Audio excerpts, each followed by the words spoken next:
New testament survey అంటే నూతన బంధన, ఇప్పుడు ఓల్డ్ టెస్ట్మెంటు, న్యూ టెస్ట్మెంట్ మనకు ఉంది కదా, ఈ భాగాల్ని ఏ విధంగా మనం అర్థం చేసుకోవచ్చు. ఓ విధంగా చెప్పాలంటే కొత్త నిబంధనలో ఉన్నటువంటి 27 పుస్తకాలని కూడా ఒక కథలాగా నేను తీసుకొని దాన్ని మొత్తం మీకు అందించడానికి ప్రయత్నం చేస్తాను అనమాట. మనకి మొత్తం 240 నిమిషాలు ఉంది. దాంట్లో 27 పుస్తకాలు అంటే పుస్తకానికి 10 నిమిషాలు కూడా ఇవ్వలేం, అది పరిస్థితి. కాబట్టి నేనేం చేస్తానంటే ఈ 27 పుస్తకాలని ఒక పుస్తకంగా తీసుకుంటున్నాను కాబట్టి ఆ పుస్తకానికి మీకు నేపథ్యాన్ని ఇస్తాను. నేపథ్యం అంటే ఏంటో మీకు చెప్తాను. 4-5 గొర్రెలు ఉన్నాయి, ఒక అతను ఉన్నాడు, అతని మెడ మీద ఒక గొర్రె ఉంది, చేతిలో ఒక కర్ర ఉంది. ఒకవేళ అది పెట్టి అతను ఎవరు అన్నాను అనుకోండి, మీరు గబుక్కని చెప్పేస్తారు. ఏమనంటే అతను ఎవరేముందండి, గొర్రెలు కాపరండి అని అంటారు. ఎందుకంటే నేపథ్యాన్ని బట్టి క్యారెక్టర్ని అర్థం చేసుకోవటం చాలా సులభం అవుతుంది అనమాట. అందుకనే మనకి డ్రామాలు వేసేటప్పుడు ఒక క్యారెక్టర్ని వర్ణించడానికి చుట్టూ ఉన్నటువంటి సన్నివేశాన్ని చూపిస్తారనమాట. ఉదాహరణకి ఒక కుర్రోడు చాలా మురుకోడు, చాలా చిత్రవత్రగా ఉంటాడన్నప్పుడు అతను గదిని చూపించాలన్నప్పుడు చిందరవందరగా పడేసిన పుస్తకాలు ఇలాంటివి చూపిస్తే కనుక బాధ్యతారహితంగా జీవించేవాడు అని ఆ క్యారెక్టర్ మనకు అర్థమైపోతుంది. అదేవిధంగా న్యూ టెస్ట్మెంట్ అనేది ఒక పుస్తకం అని అనుకుంటే కనుక ఆ న్యూ టెస్ట్మెంట్ యొక్క క్యారెక్టర్ ఏంటి, ఆ న్యూ టెస్ట్మెంట్ ఎందుకు ఇచ్చారు, ఆ న్యూ టెస్ట్మెంట్ని అంటే కొత్త నిబంధనని మనం ఎలా ధ్యానం చేయాలి అని అనటానికి దాని నేపథ్యం ఏంటో మనకు అర్థమవ్వాలి. నేపథ్యం అంటే బ్యాక్గ్రౌండ్ ఏంటి, ఏ పరిస్థితుల్లో ఈ కొత్త నిబంధన మనకు వచ్చింది, ఏ పరిస్థితుల్లో ఈ కొత్త నిబంధనలో ఉన్నటువంటి భాగాలు మనకి రాసి ఇచ్చారు. ఆ యొక్క చారిత్రకమైనటువంటి, భౌగోళికమైనటువంటి, రాజకీయమైనటువంటి స్థితిగతుల్ని మీ ముందు పెట్టడానికి ప్రయత్నం చేస్తాను. నేను వీలైనంత మటుకు కథలాగా చెప్పుకుంటానే వెళ్తాను, ఏదైనా సరే నెమ్మదిగా. కాబట్టి జాగ్రత్తగా వినటానికి మీరు ప్రయత్నం చేయాలి. అయితే ఒక వచనాన్ని ఆధారం చేసుకొని ముందుకెళ్దాము అని అనుకుంటున్నాను. కొత్త నిబంధన నేపథ్యం, గలతీయులకు రాసిన పత్రిక 4వ అధ్యాయం 4వ వచనం. అయితే కాలము పరిపూర్ణమైనప్పుడు దేవుడు తన కుమారుని పంపెను. ఆయన స్త్రీ అందు పుట్టి మనము దత్తపుత్రులము కావాలనని ధర్మశాస్త్రమునకు లోబడి ఉన్న వారిని విమోచించుటకై ధర్మశాస్త్రమునకు లోబడిన వాడాయను. ఇది వచనం. యేసుక్రీస్తు ప్రభువారు ఎప్పుడొచ్చాడు, లేకపోతే ఏ పరిస్థితుల్లో ఈ భూమి మీదకు వచ్చాడు, ఏం జరిగిన తర్వాత వచ్చాడు, లేకపోతే ఎలాంటి స్థితిగతుల్లో వచ్చాడు, వీటినన్నిటిని కూడా ఈ యొక్క ఒక్క వచనంలో పౌలు భక్తుడు మనకి ఇవ్వడానికి ప్రయత్నం చేసినాడు. అయితే కాలము పరిపూర్ణమైనప్పుడు, ఈ మాట మనం అర్థం చేసుకున్నప్పుడు అంటే నేను అన్న టైంకి వచ్చాను, నేను అనుకున్న టైంకి వచ్చాను, నేను ఏమేమైతే అవ్వాలనుకున్నానో అవన్నీ అయిన తర్వాత వచ్చాను అన్నట్లు. అయితే కాలము పరిపూర్ణమైనప్పుడు, ఇంతకీ కాలం పరిపూర్ణం అవటం అంటే ఏంటి, ఏం పరిపూర్ణం అవ్వాలని అనుకుంటున్నాడు యేసుక్రీస్తు ప్రభువారు ఈ లోకంలోకి రావడానికి? ఈ వచనాన్ని చూసినట్లయితే తన కుమారుని పంపించాడు, సన్ వచ్చాడు. యేసుక్రీస్తు ప్రభువారు కుమారుడిగా, దేవుని కుమారుడిగా ఈ లోకంలోకి వచ్చాడు. ఆయన స్త్రీ అందు పుట్టి, అక్కడ ఉపయోగించినటువంటి ఒక ఫ్రేజ్ అది మనం చూడబోతున్నాం. మూడోది ఏంటంటే ధర్మశాస్త్రంనకు లోబడిన వాడాయను. ఈ మూడిట్లోంచి గనక మనం చూసినట్లయితే ఎక్కడో ఈ 3 విషయాల గురించి ప్రవచనాత్మకంగా చెప్పినట్లు మనకి అర్థమవుతుంది, లేకపోతే ఎక్కడో దీన్ని ప్లాన్ వేసుకున్నట్లు అర్థమవుతుంది. ఈ 3 విషయాల్ని ఒకదాని తర్వాత ఒకటి చూడటానికి మనం ప్రయత్నం చేద్దాం. అయితే జాగ్రత్తగానండి, ఈ గలతీయులకు రాసిన పత్రిక 4వ అధ్యాయం 4వ వచనాన్ని వివరించటానికి, లేకపోతే ఇది ఏ విధంగా నెరవేరింది అని చెప్పడానికి నేను దగ్గర ఒక 20,000 సంవత్సరాల చరిత్ర, దగ్గర అనుకుందాం 20,000 సంవత్సరాల చరిత్ర, కనీసం ఖచ్చితంగా అయితే కనుక 2,000 సంవత్సరాల చరిత్రను మీ ముందు ఒక గంటలో పెట్టడానికి ప్రయత్నం చేస్తున్నాను. ఇది నా యొక్క ప్రయత్నం అన్నమాట. చాలా కష్టతరమైంది, కానీ నేను విపరీతంగా ప్రయత్నం చేస్తా ఉన్నా. మొట్టమొదటిగా ఈ వచనం చూద్దాం. ఈ వచనాలు చాలామంది బైబిల్ పండితులు ఏమని చెప్తారంటే, అసలు బైబిలు ఏంటి అని అంటే ఈ 3 వచనాల యొక్క నెరవేర్పు అంటారు. అంతే, ఈ 3 వచనాలు నెరవేర్పు. దేవుడు ఒక వ్యక్తితో చేసుకున్నటువంటి నిబంధన, ఆ నిబంధన నెరవేరటానికి ఆయన చేసినటువంటి రకరకాలైనటువంటి ప్రయత్నాలు అంతే అని చెప్తూ ఉంటారు చాలామంది బైబిల్ పండితులు, మిస్సియాలజిస్టులు అంటారు. అంటే ప్రేషిత అంశంగా చూసేటువంటి వాళ్ళు మరి ముఖ్యంగా ఈ 3 వచనాల గురించి చాలా ఎక్కువగా నొక్కి వక్కాణిస్తూ ఉంటారు. దేవుడైనటువంటి యెహోవా అబ్రహాముతో చేసుకున్నటువంటి నిబంధన, ఇది షరతులతో కూడినటువంటి నిబంధన. షరతేమో అబ్రహాము నెరవేర్చాలి, నిబంధనేమో ప్రపంచవ్యాప్తంగా మనుషులందరి మీద వర్తించేదిగా మనకు కనబడుతూ ఉంటుందన్నమాట. ఏంటి ఆ నిబంధన, ఆ షరతు నిబంధన ఏంటో చూద్దాం. యెహోవా అబ్రహాముతో అంటున్నాడు, నీవు లేచి నీ దేశము నుండి, నీ బంధువుల యొద్ద నుండి, నీ తండ్రి ఇంటి నుండి బయలుదేరి నేను నీకు చూపించు దేశమునకు వెళ్ళుము.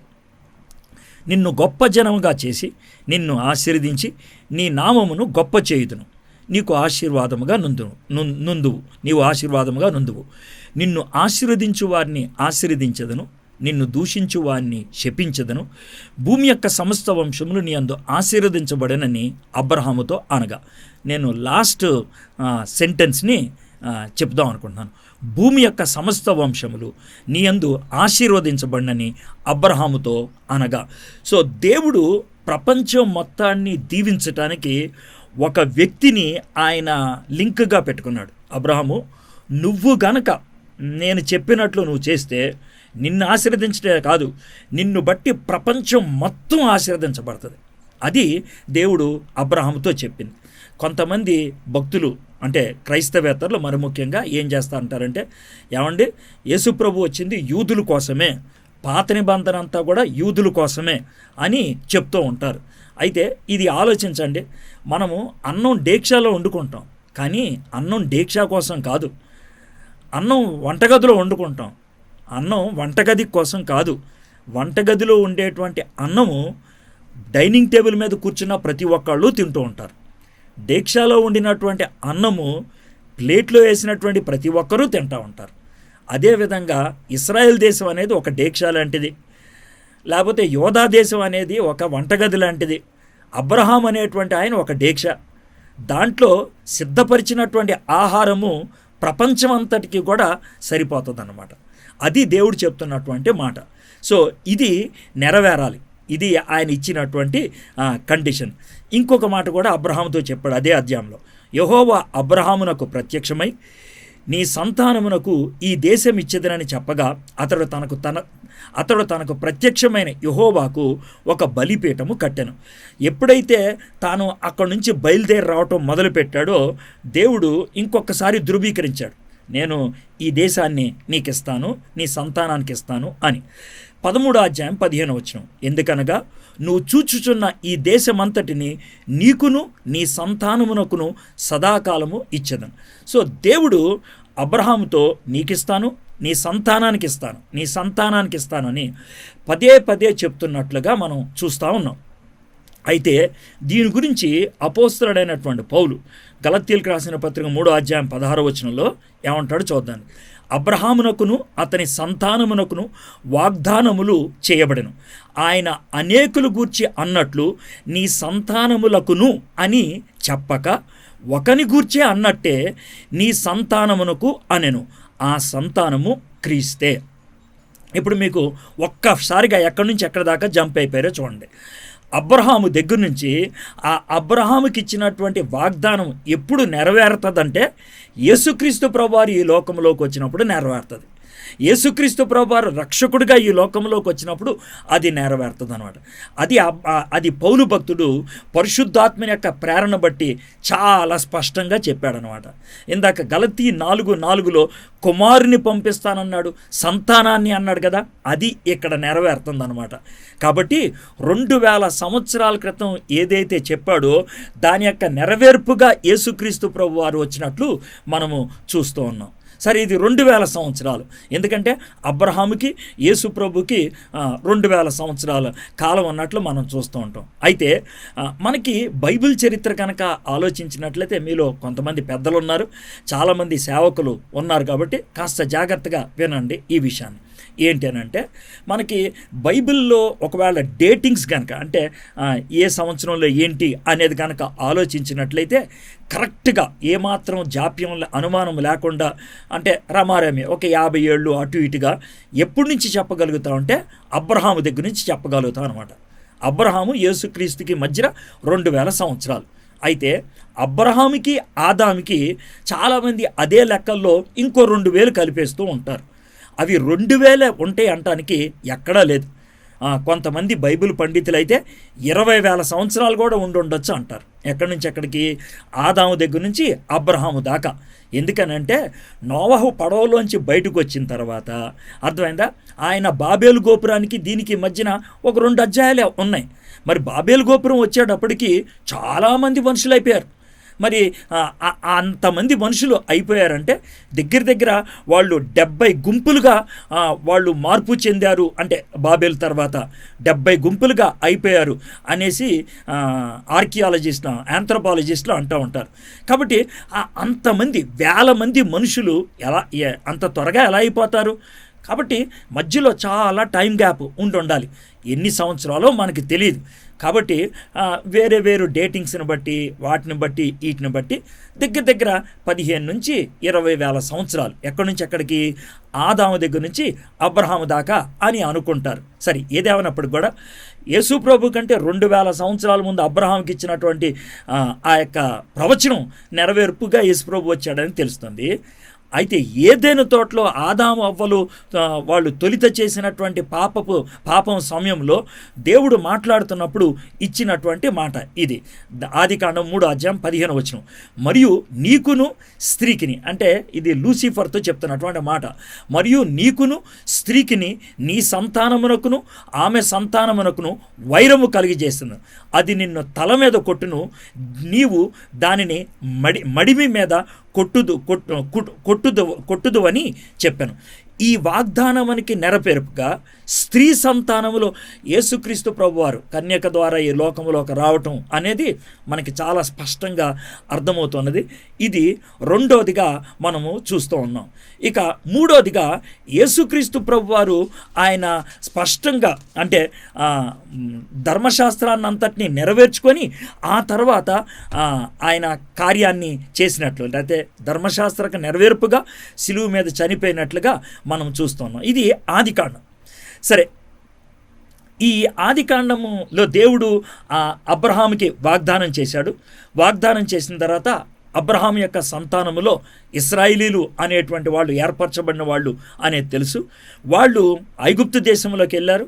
అక్కడ సుమారు 400 సంవత్సరాలు వాళ్ళు బానిసలుగా ఉన్నారు.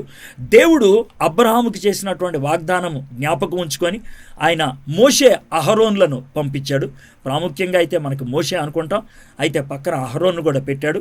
వాళ్ళు ఇరువురు వెళ్ళి దేవుడు గొప్ప కార్యాలు ఐగుప్తు దేశంలో చేసిన తర్వాత ఐగుప్తు దేశం నుంచి వాళ్ళని నడిపించుకొని 40 సంవత్సరాలు వాళ్ళని ఆ యొక్క ఎడారి ప్రాంతంలో ఆ యొక్క విల్డర్నెస్లో వాళ్ళని నడిపించాడు. ఆ తర్వాత వాళ్ళు యోర్దాను నది ఒడ్డుదాకా వచ్చిన తర్వాత మోషే అహరోన్లు అప్పటికి అక్కడి నుంచి వెళ్ళిపోయారు. ఆ తర్వాత యెహోషువ నాయకుడిగా ఉంటూ ఉన్నాడు. యెహోషువ నాయకుడు అయిన తర్వాత ఆయన యోర్దాను నది దాటి తీసుకొచ్చిన తర్వాత దేవుడు వాగ్దానం చేసినటువంటి దేశాలలో వాళ్ళు యుద్ధాలు చేసి మొత్తానికి ఆ దేశాన్నంతటిని కూడా శత్రువుల నుంచి దూరం చేసి 12 గోత్రాలకి పంచిపెట్టి ఆయన వాళ్ళ చేతుల్లో ఆ దేశాన్ని పెట్టాడు. ఆ తర్వాత సుమారు 300 సంవత్సరాలు 12 మంది న్యాయాధిపతులు వాళ్ళని నడిపించుకుంటూ వచ్చారు. వాళ్ళలో కొంతమంది చెడ్డవాళ్ళు ఉన్నారు, కొంతమంది మంచివాళ్ళు ఉన్నారు. కొంతమంది నిండు 40 ఏళ్ళు నడిపించిన వాళ్ళు ఉన్నారు, కొంతమంది కొన్ని నెలలు మాత్రమే ఉన్నారు. ఒక స్త్రీ దెబోరాగడ ఉన్నట్లు మనం చూస్తూ ఉన్నాం. ఇది 12 మంది న్యాయాధిపతులు చేసినటువంటి పని. ఆ తర్వాత మాకు రాజు కావాలి అన్నారు. దేవుడు రాజునిచ్చాడు, సౌలు. 40 ఏళ్ళు పరిపాలించాడు. ఆయన తర్వాత దావీదు 40 ఏళ్ళు, ఆ తర్వాత సొలొమోను 40 ఏళ్ళు, మొత్తం 120 ఏళ్ళు ఆ ఇశ్రాయేల్ దేశాన్ని, మీరు చూస్తున్నటువంటి ఆ యొక్క ఇశ్రాయేల్ దేశాన్ని యునైటెడ్ కింగ్డమ్ అంటారు. అంటే ఐక్య రాజ్యంగా దాన్ని పరిపాలించడం జరిగింది. 120 సంవత్సరాలు 3 రాజులు. ఆ తర్వాత అది 2 రాజ్యాలుగా విభజింపబడింది.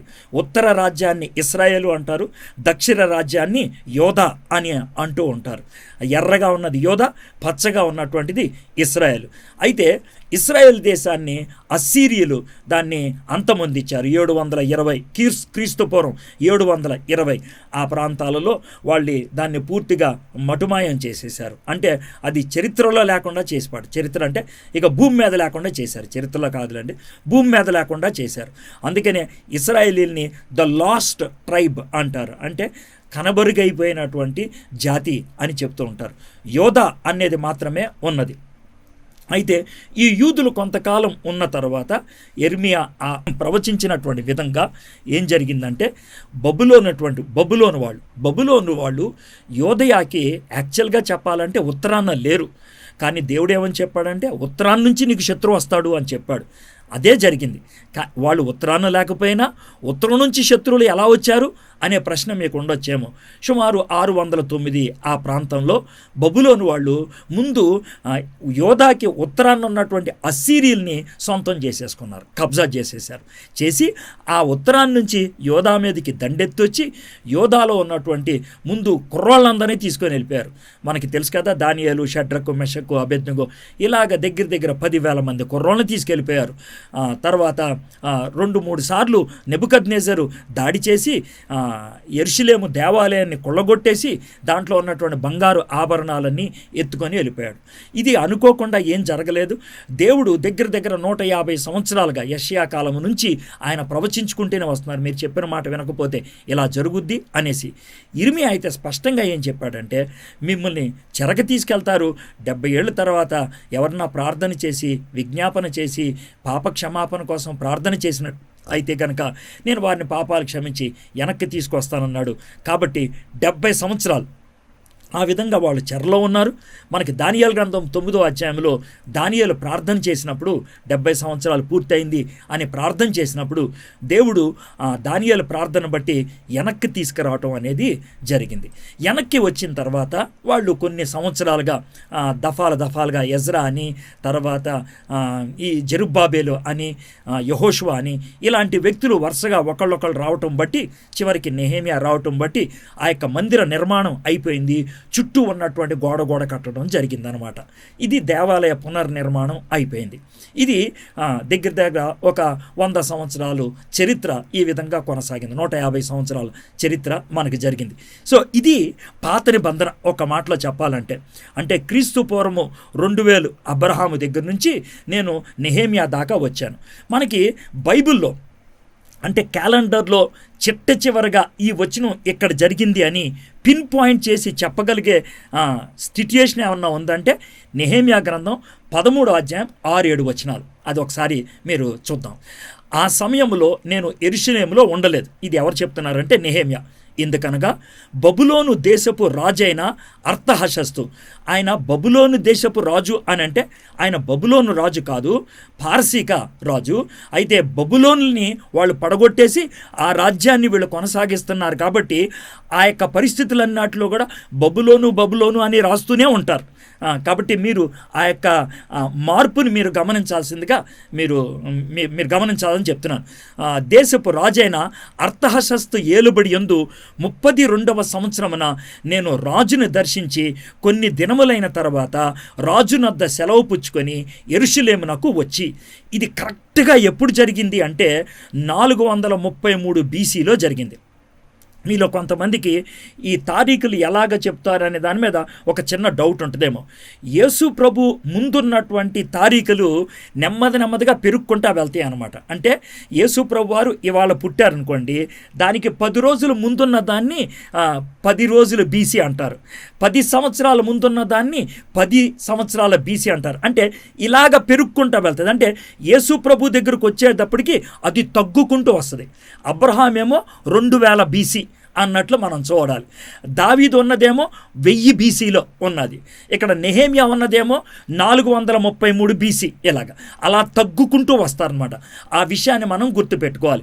720 బీసీలో ఇశ్రాయేల్ దేశం కూలిపోయింది. 584 లేకపోతే 87 ఆ ప్రాంతాల్లో యెరూషలేము దేవాలయం కూలగొట్టబడింది. సో ఆ విధంగా తగ్గుకుంటూ వస్తున్నమాట. అంటే మీకు తెలియటానికని చెప్తూ ఉన్నాను. 433 బీసీలో జరిగినటువంటి విషయాన్ని చక్కగా చెప్తున్నాడు అనమాట. ఎందుకు అనంటే అర్తహషస్తు అనేటువంటి ఆయన పారసీక రాజు. ఈ పారసీక రాజు ఎవరంటే అహశ్వరోసు యొక్క కుమారుడు. అహశ్వరోసు అనంటే మీకు తెలిసిందే కదా, ఎస్తేరు, వాస్తు ఇలాంటి వాళ్ళు ఉన్నటువంటి రాజుగారు ఉన్నారే, ఎస్తేరు గ్రంథంలో ఉన్నటువంటి రాజు ఆ అహశ్వరోసు. ఆ అహశ్వరోసు యొక్క కొడుకు అర్తహషస్త. అర్థమైంది కదండి. కాబట్టి ఆ యొక్క డేటింగ్స్ని బట్టి ఆలోచించినట్లయితే ఈ యొక్క అర్తహషస్త అనేటువంటి యొక్క రాజు 465 బీసీ, క్రీస్తు పూర్వం 465 నుంచి 425 దాకా 40 ఏళ్ళు ఆయన పరిపాలించాడు. అయితే ఆయన యొక్క ఏలుబడిలో 32వ సంవత్సరం అని చెప్తూ ఉన్నాడు. అంటే క్రీస్తు పూర్వం 433. అంటే ఖచ్చితంగా పాత నిబంధనలో మనకి తెలిసినటువంటి చిట్ట చివరి డేట్ ఏంటండి అని అంటే కనుక నెహెమ్యా అని చెప్పగలుగుతాం అనమాట. నెహెమ్యా అది చాలా స్పష్టంగా మనం చెప్పగలిగేటువంటి మాట.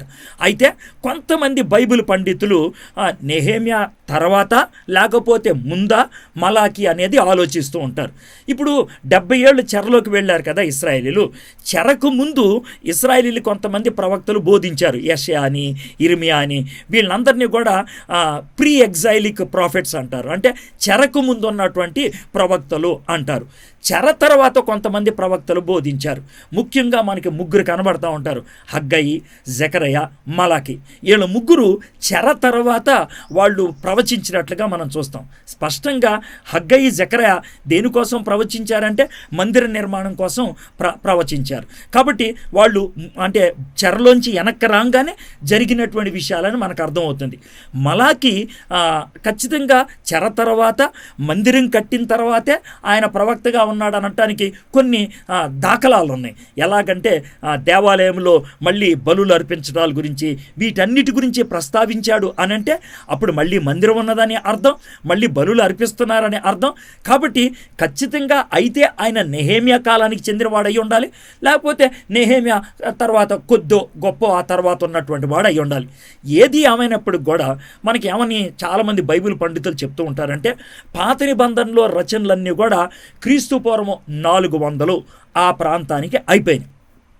అయితే మనకి యోహాను భక్తుడు, బాప్తిస్మిచ్చి యోహాను భక్తుడు వచ్చేటప్పటికి క్రీస్తు శకము మనకి 20-25 ఆ ప్రాంతాల్లో ఆయన సీన్లోకి వచ్చాడు. ఎవరు? మన బాప్తిస్మిచ్చి యోహాను. ఈ 400 సంవత్సరాలు ఏమైపోయింది? ఈ 400 సంవత్సరాలు ఎలాంటి ప్రవచనాలు మనకు బైబిల్లో లేవు. దాని గురించి ఎలాంటి రచనలు మనకి బైబిల్లో లేవు. కాబట్టి కొంతమంది ఈ 400 సంవత్సరాలని కూడా సైలెంట్ పీరియడ్, నిశ్శబ్ద కాలము, డార్క్ పీరియడ్, అంధకార కాలము అని ఇలాంటి కొన్ని పదాలు ఉపయోగిస్తూ ఉంటారు. అయితే ఇప్పుడు నేను మాట్లాడేటువంటి ధోరణిలో మీరు చూసినట్లయితే ఎవడండి అన్నది సైలెంట్, ఎవడండి అన్నది డార్క్ పీరియడ్ అని అంటారు. మనకి కనబడకపోవచ్చు, మనం సైలెంట్గా ఉండొచ్చు, మనకి తెలియకపోవచ్చు. కానీ నిన్న నేడు నిరంతరము ఏకరీతిగా ఉండేటువంటి దేవుడు మాత్రం సైలెంట్గా లేడు. ప్రపంచానికి వెలుగై ఉన్నటువంటి దేవుడు చీకటైపోలేదు. ఆయన వెలుగ్గానే ఉన్నాడు. ఆయన చేయాల్సిన పనులు చేసుకుంటూనే ఉన్నాడు. అయితే ఈ 400 సంవత్సరాలు ఏం జరిగింది? ఈ 400 సంవత్సరాల్లో ఎలాంటి విషయాలు జరిగాయి? దాన్ని ఇప్పుడు మనం తెలుసుకోవడానికి ప్రయత్నం చేద్దాం. ఎందుకనంటే ఒకవేళ అవి తెలుసుకోకపోతే కొన్ని ప్రశ్నలు ఉండిపోతాయి. పాత నిబంధనలో సమాజ మందిరాలు లేవు, దేవాలయం ఉన్నది. కొత్త నిబంధనలోకి వచ్చేటప్పటికి సమాజ మందిరాలు వచ్చేసినాయి. ఉదాహరణకి యేసు ప్రభు వారు సమాజ మందిరంలోకి వెళ్ళి, ప్రార్థనా మందిరంలోకి వెళ్ళి ఆయన చుట్లు విప్పి దేవుని వాక్యం బోధించి ఇలాంటివన్నీ మనం చూస్తూ ఉంటాం. ఈ ఎక్కడి నుంచి వచ్చాయి? ఈ ప్రశ్నలకు మనకు ఈ 400 సంవత్సరాల చరిత్ర చూస్తే మనకు అర్థమవుతుంది. పరిసేయులు ముందు లేరు, సద్దూకాయలు ముందు లేరు, జెలోతులు ముందు లేరు, ఎస్సీనీలు లేరు. వీళ్ళెవరు? ఎలా వచ్చారు? అసలు వీళ్ళ గురించి వీళ్ళు అసలు సీన్లోకి ఎందుకు వచ్చారు? వీళ్ళకి ఏసైకి ఎందుకు గొడవలు వచ్చాయి? ఇది మనకు వచ్చేటువంటి ప్రశ్న. ఆ నేపథ్యం కనుక మనకు అర్థమైతే దేవుని వాక్యాన్ని ఇంకా బాగా అర్థం చేసుకోగలుగుతాం అనమాట. అందుకనే ఈ 400 సంవత్సరాల చరిత్ర. పాత నిబంధనలో ఇశ్రాయేలీలు అని పిలిచేటువంటి వాళ్ళు, ఆ తర్వాత యూదులు అనేది ఒక చిన్న గుంపు, యోధా అని పిలిచినప్పుడు కేవలము ఒక చిన్న రాష్ట్రాన్ని వాళ్ళు సూచిస్తూ మాట్లాడేవాళ్ళు. కానీ కొత్త నిబంధనలోకి వచ్చేప్పటికి యూదులు అని అన్నప్పుడు అబ్రహాము సంతతి వాళ్ళు అందరినీ కూడా యూదులు అని పిలిచేయటం మొదలు పెట్టేవాళ్ళు. అయితే ఆ యొక్క మార్పు ఎందుకు కలిగింది? తర్వాత హిబ్రీల విశ్వాసం, అంటే పాత నిబంధనలో ఉన్నటువంటి వ్యక్తులు లేకపోతే ఆ కాలానికి చెందినటువంటి వ్యక్తులు హిబ్రీ భాష మాట్లాడేవాళ్ళు కదా, అందుకనే వాళ్ళని హిబ్రీలు అంటారు. ఇప్పుడు ఆంధ్ర తెలంగాణ వాళ్ళని తెలుగు వాళ్ళు అని ఎలా అంటారో అదేవిధంగా వాళ్ళని హిబ్రీలు అంటారు, ఎందుకంటే వాళ్ళ భాష అది. హిబ్రీల విశ్వాసము క్రొత్త పేరు యోధా మతమైంది. అంటే ఒక జాతి ఉన్నటువంటి పేరుని మతానికి ఆపాదించడం మొదలుపెట్టారు. ఎందుకు జరిగింది అలాగా? జాతి పేరు మతానికి ఎందుకు వచ్చింది? క్రొత్త ఆరాధనా ప్రదేశము సమాజ మందిరం అయ్యింది. ఇదివరకేమో దేవాలయంలోకి వెళ్ళి ఆరాధించేవాళ్ళు, ఇప్పుడు దేవాలయానికి సంవత్సరానికి ఒకసారో 2 సార్లు 3 సార్లు వెళ్ళటం జరుగుతుంది. వారం వారం మాత్రం వీళ్ళు సమాజ మందిరంలోకి వెళ్ళటం మొదలు పెడుతున్నారు. ఈ విధమైనటువంటి మార్పు ఎలా వచ్చింది, ఎందుకు వచ్చింది? ఇవన్నీ తెలుసుకోవాలంటే కనుక ఈ 400 సంవత్సరాల్లో ఏం జరిగిందో మనం సంక్షిప్తంగా తెలుసుకోవడానికి ప్రయత్నించాలి. ఈ 400 సంవత్సరాల్లో ఏం జరిగిందో తెలియటానికని ఒకే ఒక ప్రవచనం మనకి అద్భుతమైనటువంటి బ్రిడ్జిగా కనబడుతుంది అనమాట. ఆ ప్రవచనం తర్వాత ఇంకొకటి, గ్రీకు భాషలో క్రొత్త నిబంధన ఎందుకు రాశారు? ఇప్పుడు పాత నిబంధన ఏమో హిబ్రూ భాషలో రాశారు, మరి యేసు ప్రభు వచ్చిందేమో యూదుల దగ్గరికి. మరి ప్రాథమికంగా మత్తయి లాంటి వాళ్ళంతా కూడా యూదులకు రాసుకుంటూ వచ్చారు, వాళ్ళు గ్రీకు భాషలో ఎందుకు రాశారు? ఇది కూడా మీకు ప్రశ్న ఉంటుంది. దాన్ని కూడా మనం ఈరోజు తెలుసుకోవడానికి ప్రయత్నం చేద్దాం, ఈ 400 సంవత్సరాల్లో వచ్చినటువంటి మార్పు. అయితే ఒకే ఒక ప్రవచనము దగ్గర 800 సంవత్సరాల చరిత్ర అన్నమాట. అంటే చరిత్ర అంటే జరిగిపోయింది కాదు, మనకది జరిగిపోయింది. అయితే ఇది ఎవరికైతే ప్రవచనం వచ్చిందో ఆయన సమయానికి జరగల. ఆయనకు వచ్చినటువంటి ప్రవచనానికి లేకపోతే ఆయన వచ్చినటువంటి దర్శనానికి 800 సంవత్సరాల వరకు ఏం జరుగుద్దో ఆ ఒక్క దాంట్లో చూపించేయటం జరిగిందనమాట. అయితే దాన్ని ఒక బొమ్మలాగా తర్వాత మీకు కావాల్సిన రంగుల్లో చూపించామంటాను. అయితే ఈ కళ వచ్చింది నెబుకద్నెజర్కి వచ్చింది, మీకు తెలిసిందే. మనం దానియేలు గ్రంథం 2వ అధ్యాయంలో చూస్తూ ఉంటాం.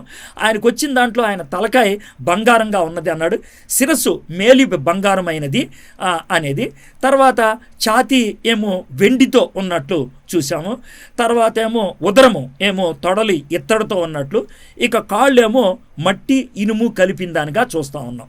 అయితే ఈ యొక్క ప్రవచనపు నెరవేర్పే ఈ 400 సంవత్సరాల్లో జరిగినట్లు మనం చూస్తూ ఉన్నాం అన్నమాట. 400 తర్వాత కూడా జరిగింది అనుకోండి, అయితే మనం 400 ఏళ్ళకి పరిమితం అయ్యాం కాబట్టి చూస్తాను. అయ్యేంటో మీకు చదివి వినిపిస్తాను. శిరస్సు మేలిమి బంగారం అయినది, సింహమును పోలినది, కానీ దానికి పక్షిరాజు రెక్కల వంటి రెక్కలుండెను. బబులోను సామ్రాజ్యం గురించి ఇది సాదృశ్యంగా ఉంటుంది. బబులోను సామ్రాజ్యంగా, ఈ బబులోను సామ్రాజ్యము మనకి బాగా తెలిసినటువంటి వ్యక్తి ఎవరంటే నెబుకద్నెజర్. ఈ నెబుకద్నెజరు క్రీస్తు పూర్వం 629 నుంచి క్రీస్తు పూర్వం 539 వరకు కూడా ఆయన పరిపాలించినట్లు మనం చూస్తూ ఉన్నాం అన్నమాట. ఇది ఆయన అది బబులోను సామ్రాజ్యం. అయితే దేవుడు దర్శనం ఇచ్చినటువంటి విధంగా కళ ద్వారా చెప్పినట్ల విధంగానే బబులోను సామ్రాజ్యం కూలిపోయింది, తర్వాత మాదీయ సామ్రాజ్యం రావటం జరిగింది. ఈ మాదీయ సామ్రాజ్యంలో మనకి అర్తషస్తు, తర్వాత కోరేషు ఇలాంటి వాళ్ళందరూ కనబడుతూ ఉంటారు.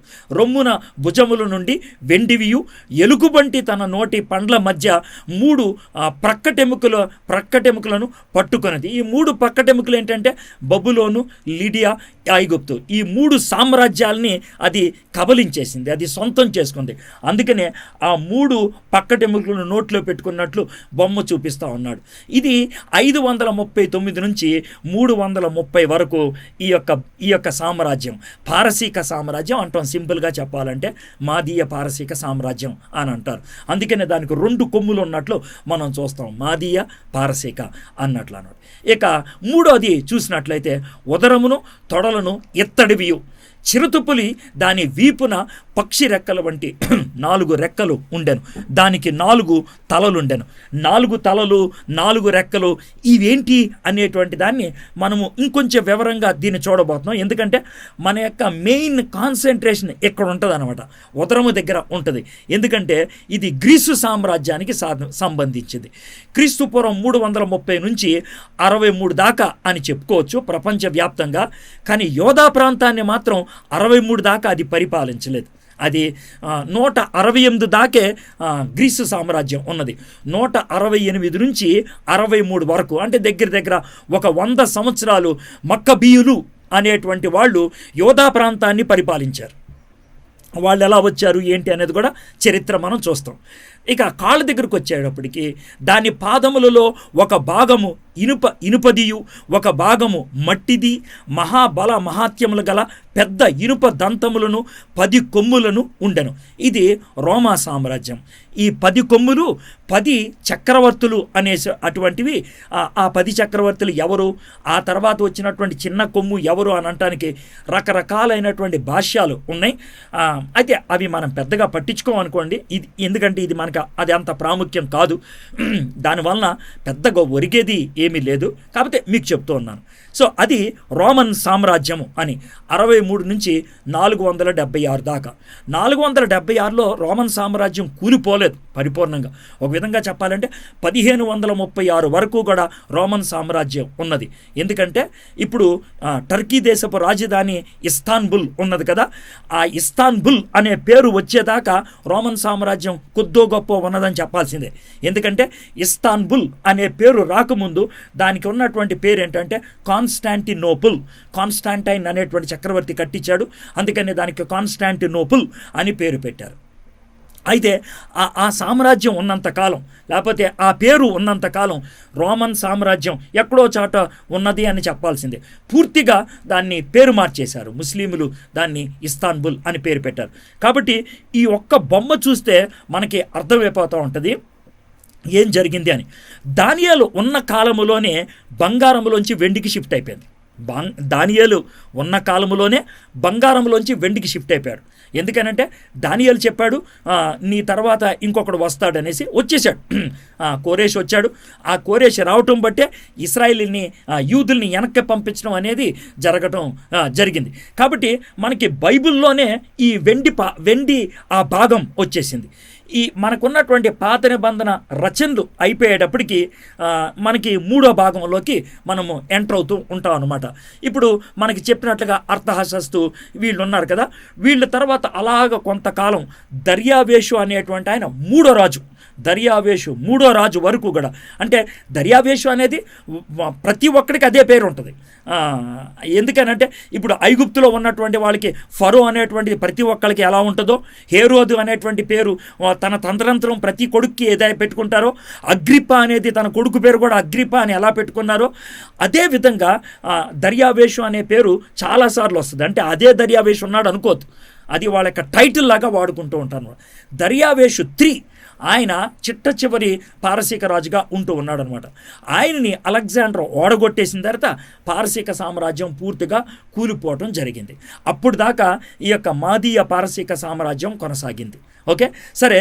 ఇప్పుడు అతి ప్రాముఖ్యమైనటువంటి వ్యక్తి ఎవరంటే ఈ యొక్క ఇత్తడి ఉదరం తొడలతో ఉన్నటువంటి వ్యక్తి ఎవరు అంటే అలెగ్జాండర్ గురించి. అలెగ్జాండర్ యొక్క తండ్రి పేరు ఫిలిప్పు, మాసిడోనియాకి చెందినటువంటి వాడనమాట. ఈయన కింగ్డమ్ ఆఫ్ మాసిడోన్ ఆరంభించినటువంటి వ్యక్తి. మాసిడోనియా సామ్రాజ్యానికి ఆయన కర్త ఎవరు? అలెగ్జాండర్ కాదు, అలెగ్జాండర్ వాళ్ళ యొక్క తండ్రి అయినటువంటి ఫిలిప్ అన్నమాట. ఆయన ఆరంభించాడు. ఈ అలెగ్జాండర్ యొక్క తండ్రి ఫిలిప్పు అలెగ్జాండర్ని చిన్ననాటి నుంచి కూడా చాలా ఒక చిత్తశుద్ధితో అతన్ని పెంచారు. అలెగ్జాండర్ గురించి రకరకాలైనటువంటి కథలు ఉండేవి. ఏమనంటే నేరుగా జూయస్ అని అంటే వాళ్ళ దేవుడు అనుగ్రహిస్తే పుట్టాడనేసి దేవతలకు పుట్టాడనేసి రకరకాలైనటువంటి కథలు ఉన్నాయి అనుకోండి. ఎందుకంటే మన పురాణాల్లో ఏ విధమైనటువంటి కథలు ఉంటాయో అదేవిధంగా గ్రీసు సంస్కృతిలో కూడా పురాణాల్లాగా గ్రీక్ మిథాలజీ అంటారు, అలాంటి మిథికల్ స్టోరీస్ చాలా ఉంటూ ఉంటాయి. అలెగ్జాండర్ గురించి కూడా రకరకాలు చెప్తూ ఉంటారు. సర్లేండి, అవి వదిలేండి. మనం చారిత్రకంగా రుజువు చేయగలిగే చెప్తున్నాను. ఏంటనంటే అలెగ్జాండర్ని చిన్ననాటి నుంచి కూడా చాలా చిత్తశుద్ధితో పెంచాడు. అలెగ్జాండర్కి అరిస్టాటిల్ దగ్గరికి పంపించి ఆయన్ని గురువుగా పెట్టాడు. అరిస్టాటిల్ అలెగ్జాండర్కి మెంటార్ అని చెప్పాలి. తాను గ్రీకు భాషను నేర్పించాడు, గ్రీకు సంస్కృతిని నేర్పించాడు, గ్రీకు కథలు నేర్పించాడు, గ్రీకు చరిత్ర నేర్పించాడు. ఎవరు? అరిస్టాటిల్. దాంతో అలెగ్జాండర్కి గ్రీకు భాష అంటే విపరీతమైనటువంటి ప్రేమ పుట్టుకొచ్చిందన్నమాట. గ్రీకు భాష తన గుండె చప్పుడుగా మారిపోయింది. ఇది మీరు మనసులో పెట్టుకోండి, ఎందుకంటే ఇది తర్వాత మనకి ఉపయోగపడేదిగా మనము గమనిస్తూ ఉంటాం. అది విషయం. తర్వాత అలెగ్జాండర్కి యుద్ధం ఎంత బాగా నేర్పించాడంటే 12 ఏళ్ళు వచ్చేటప్పటికి అలెగ్జాండర్కి ఒక అడవి గుర్రాన్ని ఇస్తే ఆ అడవి గుర్రాన్ని కంట్రోల్ చేయగలిగేటువంటి సామర్థ్యత ఉండేదంట 12 ఏళ్ళకి. అంటే గుర్రాన్ని మనము మచ్చిక చేసుకున్న తర్వాత ఎవరినైనా గుర్రం ఎక్కమంటే ఎక్కుతారు, కానీ మచ్చిక చెయ్యనటువంటి గుర్రాన్ని కంట్రోల్ చేయాలంటే విపరీతమైనటువంటి శక్తి ఉండాలి, విపరీతమైన తెలివితేటలు ఉండాలి, విపరీతమైనటువంటి మెలకువలు తెలిసి ఉండాలి. అయితే అలెగ్జాండర్ 12 ఏళ్లకే ఆ పని చేసేవాడంట. అర్థమైందా? 16 ఏళ్లకే యుద్ధాలు చేయటం మొదలు పెట్టేశాడు అలెగ్జాండర్. అంటే ఇంటర్మీడియట్ చదివే టైంకే, 10th క్లాస్ చదివే టైంకే ఆయన యుద్ధాలు చేయటం అనేది తనకి బాగా వచ్చేది. సో అది అలెగ్జాండర్ గురించి మనం చెప్పగలిగేది. అయితే ఫిలిప్ని, అంటే అలెగ్జాండర్ యొక్క తండ్రి ఫిలిప్ని హత్య చేసి చంపేశారు. అప్పటికి అలెగ్జాండర్కి కేవలం 20 సంవత్సరాలే. అయితే పోయిందే ఉంది, 16 ఏళ్ల నుంచే యుద్ధం చేస్తూ మొదలుపెట్టాడు కదా. కాబట్టి గ్రీకు సామ్రాజ్యాన్ని తన చేతుల్లో తీసుకోవటం మొదలుపెట్టాడు. నెమ్మదిగా ఆయన రాజ్యం తర్వాత రాజ్యాన్ని గెలవటం మొదలుపెట్టాడు అలెగ్జాండర్. ఓకే, నేను చెప్పే ప్రతి దానికి నేను మీకు మాటలు ఇస్తున్నాను కాబట్టి ఆ మాటలు చదువుకుంటూ మీరు వెళ్ళిపోతూ ఉంటే నేను చెప్పే స్టోరీ మీకు గుర్తేస్తూ ఉంటుంది. అయితే ఆ విధంగా ఆయన మాసిదోనియా ప్రాంతం గెలుచుకున్న తర్వాత దక్షిణానికి వెళ్ళి ఐగుప్తు దేశాన్ని గెలిచిన తర్వాత మళ్ళీ వెనక్కొచ్చి ఆయన నెమ్మదిగా గాజా ప్రాంతానికి వచ్చాడు. గాజా అనగానే మీకు అర్థమైపోవాలి, ఇంకొంచెం పైకి వస్తే కనుక వచ్చేది మన యోదయ ప్రాంతం, మన యెరూషలేము ప్రాంతం అన్నమాట. కాబట్టి ఆయన గాజా ప్రాంతాన్ని గెలిచిన తర్వాత యెరూషలేము ప్రయాణము చాలా ఉత్కంఠభరితం. మనలాంటి వాళ్ళకి ఏమైంది అలెగ్జాండర్ యెరూషలేంకి వచ్చాడా? యెరూషలేముని దాడి చేశాడా? దేవాలయంని ఏమన్నా పాడు చేశాడా? బంగారాన్ని ఏమన్నా ఎత్తుకెళ్ళిపోయాడా? ఏం జరిగింది? ఎలా జరిగింది? ఏమన్నా వాళ్ళ మధ్యన రాజీ కుదిరిందా? ఇది ఉత్కంఠభరితంగా ఉండేటువంటి బ్రేకింగ్ న్యూస్ లాంటిది అనమాట. కాబట్టి ఆయన గాజా గెలిచాడు. ఆయన తర్వాత యెరూషలేముకి రావాలి. అయితే ఆ టైంలో జడ్డువా అనేటువంటి ఒక ప్రధాన యాజకుడు ఉండేవాడు యెరూషలేములో. ఆయన యెరూషలేము ప్రధాన యాజకుడు. అందరి యాజకులతో చక్రవర్తిని కలవటానికి మౌంట్ సోఫాస్, దాన్ని సఫా అంటే ముస్లింలు ఆ ప్రాంతాన్ని సొంతం చేసుకున్న తర్వాత మౌంట్ స్కోఫాస్కి వాళ్ళు సఫా అని పేరు పెట్టారు. అక్కడికి వెళ్ళారనమాట. అయితే మీకు పక్కన చూపించేటువంటి బొమ్మ ఉన్నదే, ఆ బొమ్మ ఆ సఫా, ఇప్పుడైతే సఫా అంటారు, అప్పట్లో అయితే స్కోఫాస్ అంటారు. ఆ స్కోఫాస్ అనే కొండ మీద నుంచి యెరూషలేము పట్టణం ఎలా కనబడుతుందో తీసినటువంటి ఫోటో అన్నమాట అది. దాన్ని ఒక విధంగా జెరూసలేం వ్యూ మౌంటైన్ అని అంటూ ఉంటారు. జెరూసలేం వ్యూ మౌంటైన్ అంటే ఆ కొండ ఎక్కితే యెరూషలేము పట్టణం అంతా కూడా స్పష్టంగా కనబడుతుంది అనమాట. మరి ముఖ్యంగా దేవాలయము చాలా స్పష్టంగా కనబడుతుంది. ఎందుకనంటే అప్పట్లో దేవాలయము చాలా బాగుండేది, చాలా అందంగా ఉండేది. అయితే ఆ అందమైనటువంటి దేవాలయం ఆ కొండ మీద నుంచి చూస్తుంటే ఎంత బాగుంటుందో చూడండి.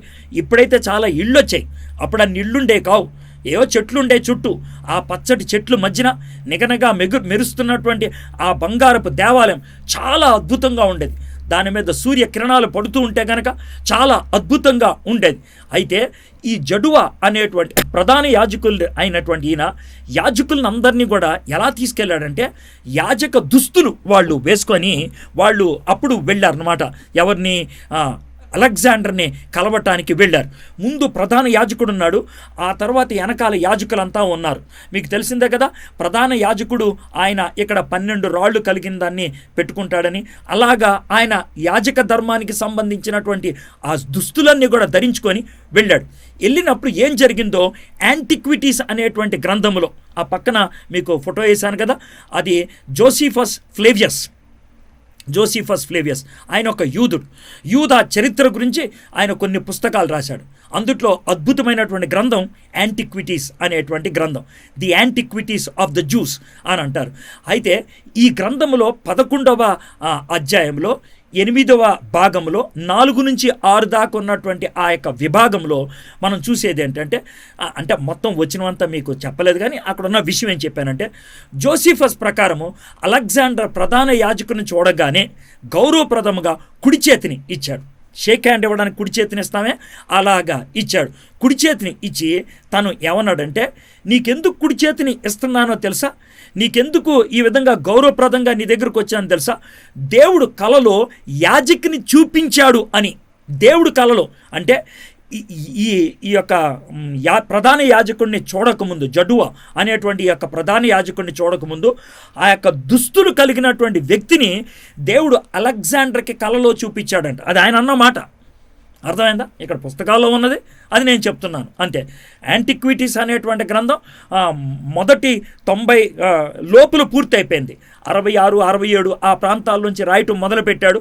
80, 90 ఆ ప్రాంతాలకి ఆ యాంటిక్విటీస్ అనేటువంటి గ్రంథం అయిపోయింది. అది అప్పటి నుంచి ఇప్పుడు దాకా వచ్చింది. ఆ గ్రంథంలో ఉన్నటువంటి మాట. పైగా ఈ జోసిఫస్ ఫ్లేవియస్ అనేటువంటి ఆయన క్రైస్తవుడు కాదు, లేకపోతే యేసు ప్రభు యొక్క అనుచరుడు కానే కాదు, లేకపోతే యేసు ప్రభు అంటే మక్కువ ఉన్నటువంటి వాడు కానే కాదు. ఆయన యూదుడు గురించి ఆలోచించేటువంటి ఆయన. కాబట్టి క్రైస్తవులకు అనుకూలంగా కావాలని రాయిపించుకున్నారు అంటానికి కూడా లేదు. దేవుడు కలలో యాజకుని చూపించాడని గౌరవించినది దేవుడినని అతను అన్నాడు. నీకు కుడి చేతిని ఇస్తున్నానంటే నీకెవట్లా, నిన్ను చూపించిన దేవుణ్ణి బట్టి నేను ఇస్తున్నాను అని చెప్పాడనమాట. అయితే జడువా ఏం చేశాడంటే చాలా తెలివిగా వచ్చేటప్పుడు దానియేలు యొక్క ప్రవచనాన్ని పట్టుకొని వచ్చాడు. ఆయన దానియేలు యొక్క ప్రవచనాన్ని పట్టుకొని వచ్చాడు. ఏ ప్రవచనాన్ని పట్టుకొని వచ్చాడు? 2వ అధ్యాయంలో ఉన్నటువంటి ప్రవచనాన్ని పట్టుకురాలా. ఆయన 8వ అధ్యాయంలో ఉన్నటువంటి ప్రవచనాన్ని తీసుకొచ్చి ఆ ప్రవచనాన్ని చదివి వినిపించాడు. ఏమన్నాడంటే, అయ్యా పొటేలు ఉంటుంది, ఆ పొటేలుకి 2 కొమ్ములు ఉంటాయి, ఆ 2 కొమ్ములు ఉన్నటువంటి పొటేలు ఎవరో కాదు, మాదీయ చక్రవర్తి. ఆ మేకపోతు పడమటి నుండి వచ్చింది ఎవరో కాదు, నువ్వే. 2 కన్నుల మధ్య ఒక ప్రసిద్ధమైన కొమ్ముండెను, ఆ మేకపోతు అత్యధికముగా బలము చూపుచూ వచ్చెను అని, అయ్యా ఆ మేకపోతు ఎవరో కాదు నువ్వే అని చెప్పాడనమాట. దాంతో అలెగ్జాండర్కి గొప్ప ఆయనకి ధైర్యం వచ్చి ఆ యొక్క ధైర్యముతో దర్యావేషు III మీద ఆయన యుద్ధం చేసి పారసీక దేశపు రాజైన దర్యావేషుపై గొప్ప విజయం సాధించాడు. బ్యాటిల్ ఆఫ్ ఇసూస్ అని అంటారు. నవంబర్ 5వ తారీఖు 333లో ఎనటోలియా అనేది టర్కీ దేశంలో ఇస్తాన్బుల్కి కాస్త దగ్గరలో ఉంటుందన్నమాట. ఇస్తాన్బుల్కి అక్కడ ఉంటుందన్నమాట. ఇప్పుడు మనకి బైబిల్ ప్రకారంగా చెప్పాలంటే మిలేతు అంటూ ఉంటారు కదా, ఎఫెసు అంటూ ఉంటారు కదా, ఆ ప్రాంతానికి దగ్గరగా ఉంటుంది ఎనటోలియా. ఆ ప్రాంతంలో జరిగినటువంటి యుద్ధములో ఈ యొక్క దర్యావేషుపై గొప్ప విజయాన్ని సాధించి ఈ యొక్క గ్రీకు సామ్రాజ్యాన్ని బాగా పటిష్టపరుచుకున్నాడు అలెగ్జాండర్. అక్కడతో ఆగిపోలా. ఏం చేశాడు? యెరూషలేము దేవాలయంలో యాజక ధర్మం చొప్పున అర్పణ చేయించాడు. ఎవరు? అలెగ్జాండర్. ఎందుకనంటే మీ దేవుడే నాకు ఆశీర్వాదం ఇచ్చాడు, మీ దేవుడే నా గురించి దర్శనం ఇచ్చాడు, మీ పుస్తకాల్లో నా గురించి రాశారు అని ఆయన గౌరవప్రదంగా యాజక ధర్మం ప్రకారం బలులు అర్పించడమే కాకుండా యోధా మతస్థులకు, మరి ముఖ్యంగా యాజకులకు పూర్తి మత స్వాతంత్ర్యమును అనుమతించాడు. చూసారా? ఇప్పుడు మనం గమనించినట్లయితే ఈజ్ గాడ్ సైలెంట్ అంటావా? లేదు అనే దానికి ఇది ఒక చిన్న నిదర్శనం. నేను ప్రతి సంఘటన 400 సంవత్సరాల్లో చెప్పలేను, ప్రతి ఒక్కరికి జరిగింది చెప్పలేను. అయితే ప్రాముఖ్యమైనటువంటి సంఘటనలు మాత్రం చెప్పగలం. God is not silent. God has not left people in darkness. దేవుడు ప్రజల్ని చీకట్లో వదిలిపెట్టేయలేదు. ఆయన మౌనంగా లేడు అనేటువంటి విషయాన్ని మనకి అర్థమవుతుంది. ఇది మనకి అలెగ్జాండర్ యొక్క సామ్రాజ్యం అన్నమాట. ఈ పక్కన చూసినట్లయితే భారత్, ఇండియా కనబడుతుంది. ఇండియా దగ్గర నుంచి మాసిడోనియా వరకు ఆయన ఈ యొక్క ప్రపంచాన్నంతటినీ కూడా ఆయన ఏలటం మొదలుపెట్టాడు. అయితే ఈ బొమ్మ మీ మనసులో గుర్తుపెట్టుకోండి, ఎందుకంటే ఇది కూడా మనకి ఉపయోగపడుతుంది అనమాట. ఎందుకనంటే కొత్త నిబంధన కాలానికి ఈ అలెగ్జాండర్ యొక్క ఆయన చేసినటువంటి యొక్క విజయాలు, ఆయన తీసుకున్నటువంటి నిర్ణయాలు ఎంతో ప్రాముఖ్యమైనదనమాట. అలెగ్జాండర్ తీసుకున్నటువంటి నిర్ణయాలు, అలెగ్జాండర్ మనుషుల మీద ఆయన ఒక నిబద్ధతతో పెట్టినటువంటి విషయాలు, వీటినన్నిటిని కూడా హెలెనిజం అంటారు, హెలెనైజేషన్ అంటారు. అంటే గ్రీకు దేశం అంటే ఇప్పుడు మనకి భారతదేశంలో ప్రతీది కూడా ఒక మతానికి తగినట్లు ఉండాలి అని చెప్పారనుకోండి, దాన్ని హైందవ్యం అంటూ ఉంటారు. అదేవిధంగా ఈయన కూడా ఈ గ్రీకు సంస్కృతి ఏ దేశం వెళ్ళినా కూడా ఇదే ఉండాలి, ఏ దేశం వెళ్ళినా కూడా ఈ భాష మాట్లాడాలి, అది ఆయన పెట్టిందనమాట. ఎందుకంటే నా సామ్రాజ్యం అంతా కూడా ఒకటిగానే ఉండాలి, ఒకే భాష ఉండాలి, ఒకే సంస్కృతి ఉండాలి, ఒకే పద్ధతి ఉండాలి. అది అలెగ్జాండర్కి వచ్చినటువంటి తలంపు అనమాట.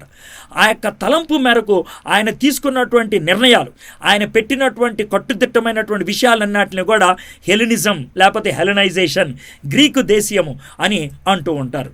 సరే, గ్రీకు దేశీయం అంటే గ్రీకు సంస్కృతిని అనుకరించుట, గ్రీకు భాష మాట్లాడుట, గ్రీకు కళను పెంపొందించుట, భవన నిర్మాణ శాస్త్రము, ఆర్కిటెక్చర్ కానీ, చిత్రకళ, పెయింటింగ్ కానీ, శిల్పకళ, స్కల్ప్చర్ కానీ గ్రీకు పద్ధతి అయిపోవటం.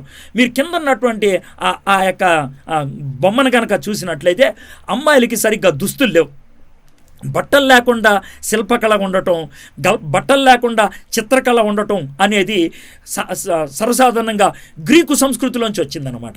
మిగిలిన దేశాల్లో అలా బట్టలు లేనటువంటి బొమ్మలు వెయ్యరు, కానీ అది గ్రీకుని బట్టి వచ్చిందనమాట. పైన ఉన్నటువంటి బొమ్మ ఏదైతే ఉందో అది ఒక లైట్ హౌస్. పాత ప్రపంచ వింతల్లో ఇది ఒక వింత. 340 అడుగులు క్రీస్తుపూర్వం 330 ఆ ప్రాంతాల్లో కట్టారంటే ఆలోచించండి. 350 అడుగులు, 350 అడుగులు అంటే దగ్గర 35 అంతస్తులు. 35 అంతస్తులు సముద్ర తీరాన్న, సముద్రము ఆ నేలల్లో, ఆల్మోస్ట్ సముద్రంలో వాళ్ళు ఒక పెద్ద లైట్ హౌస్ అప్పుడు కట్టారంటే ఎంత చాకచక్యం ఉపయోగించారో మీరు ఒకసారి ఆలోచించండి. ఇది గ్రీకు భవన నిర్మాణం అని చెప్పగలుగుతాం. వైద్యశాస్త్రం, మెడిసిన్ కానీ, ఖగోళ శాస్త్రం, ఆస్ట్రానమీ కానీ, భూగోళ శాస్త్రం, జియోగ్రఫీ కానీ, అన్నిటికంటే ముఖ్యంగా వేదాంత అధ్యాయం, ఫిలాసఫీ కానీ, ఇవంతా కూడా హెలెనైజేషన్ బట్టి వచ్చింది. గ్రీకు ఆటలు, ఒలింపిక్స్, ప్రపంచవ్యాప్తంగా ఈనాటికి కూడా ఒలింపిక్స్ అని అంటే గ్రీసు దేశంలో మొదలైనయే. తొలి ఒలింపిక్స్ జరిగింది ఏథెన్స్లో. కాబట్టి అక్కడి నుంచి ప్రపంచం అంతటికీ రావటం అనేది జరిగిందనమాట. ఓకే, సో ఇదంతా కూడా దీనంతటికీ కారణం ఎవరంటే అలెగ్జాండర్ అని మనము చెప్పగలుగుతాం. సరే, గ్రీకు మతాలు, ఆలోచనలు, వ్యాప్తి, సంశయశీలత, స్కెప్టిసిజం అంటే దేన్నైనా ప్రశ్నించాలి, దేన్నైనా శోధించడం అనేది నెగిటివ్గా ఆలోచించవచ్చు, పాజిటివ్గా ఆలోచించడం. శోధించడం అంటే ఏంటి తెలుసా?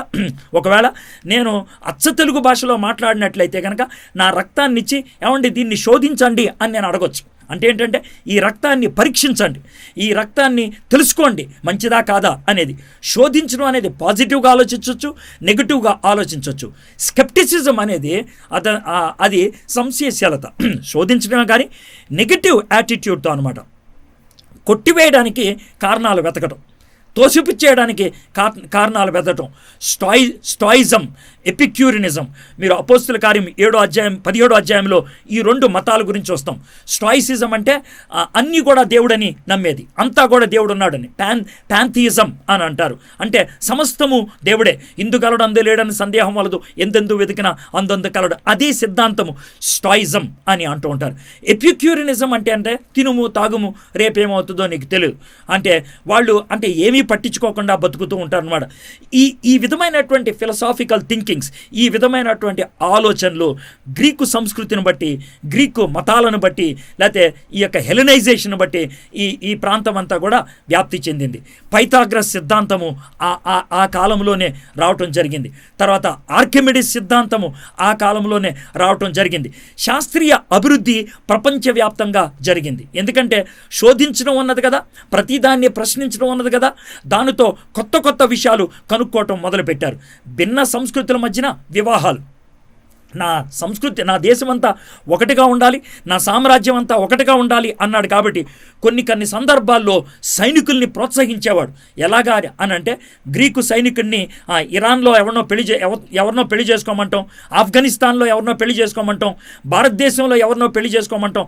ఈ విధంగా వేరు దేశాల వాళ్ళ మధ్యన పెళ్ళిళ్ళు జరిగాయంట. ఒక సందర్భంలో 10,000 మంది సైనికులు, ఆఫీసర్లు, అంటే గ్రీకు దేశానికి చెందినటువంటి వాళ్ళు ఈ యొక్క ఈశాన్య ప్రాంతానికి చెందినటువంటి వాళ్ళని పెళ్లి చేసుకున్నారంట.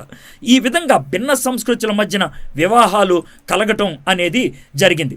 సో అలెగ్జాండర్ తర్వాత టోలమే రాజు హిబ్రూ బైబిల్ని గ్రీకు భాషలో తర్జుమా చేశాడు. సడన్గా అబ్రహాము అలెగ్జాండర్ తర్వాత టోలమే అని తీసుకొచ్చారు. అబ్రహాంకి ఏమైంది తర్వాత స్లైడ్లో చెప్తాను. అయితే ఈ మాట ఇక్కడ చెప్పేస్తాను. ఏంటంటే టోలమై అనేటువంటి ఆయన ఏం చేశాడంటే, ఈ యొక్క గ్రీకు భాషని ప్రపంచవ్యాప్తంగా ప్రాబల్యంలోకి తీసుకురావాలని, యూదులకి ఆల్రెడీ సాఫ్ట్ కార్నర్ ఉన్నది కదా, మరి యూదులు పాత నిబంధన అంతా హిబ్రూ భాషలో చదువుతూ ఉన్నారు కదా, మరి ఆయన కట్టుకున్నటువంటి అతిపెద్ద లైబ్రరీలో ప్రపంచంలో ఉన్నటువంటి ప్రతి బుక్ అక్కడ ఉండాలి అని అనుకున్నాడు కదా. కాబట్టి అప్పట్లో యూదులు నమ్ముకునేటువంటి పాత నిబంధన, దాన్ని వాళ్ళు పాత నిబంధన అనరు, వాళ్ళు బైబిల్ అంటారు. అర్థమైందా? ఆ బైబిల్ని గ్రీకు భాషలోకి తర్జుమా చేయమని అడిగారు.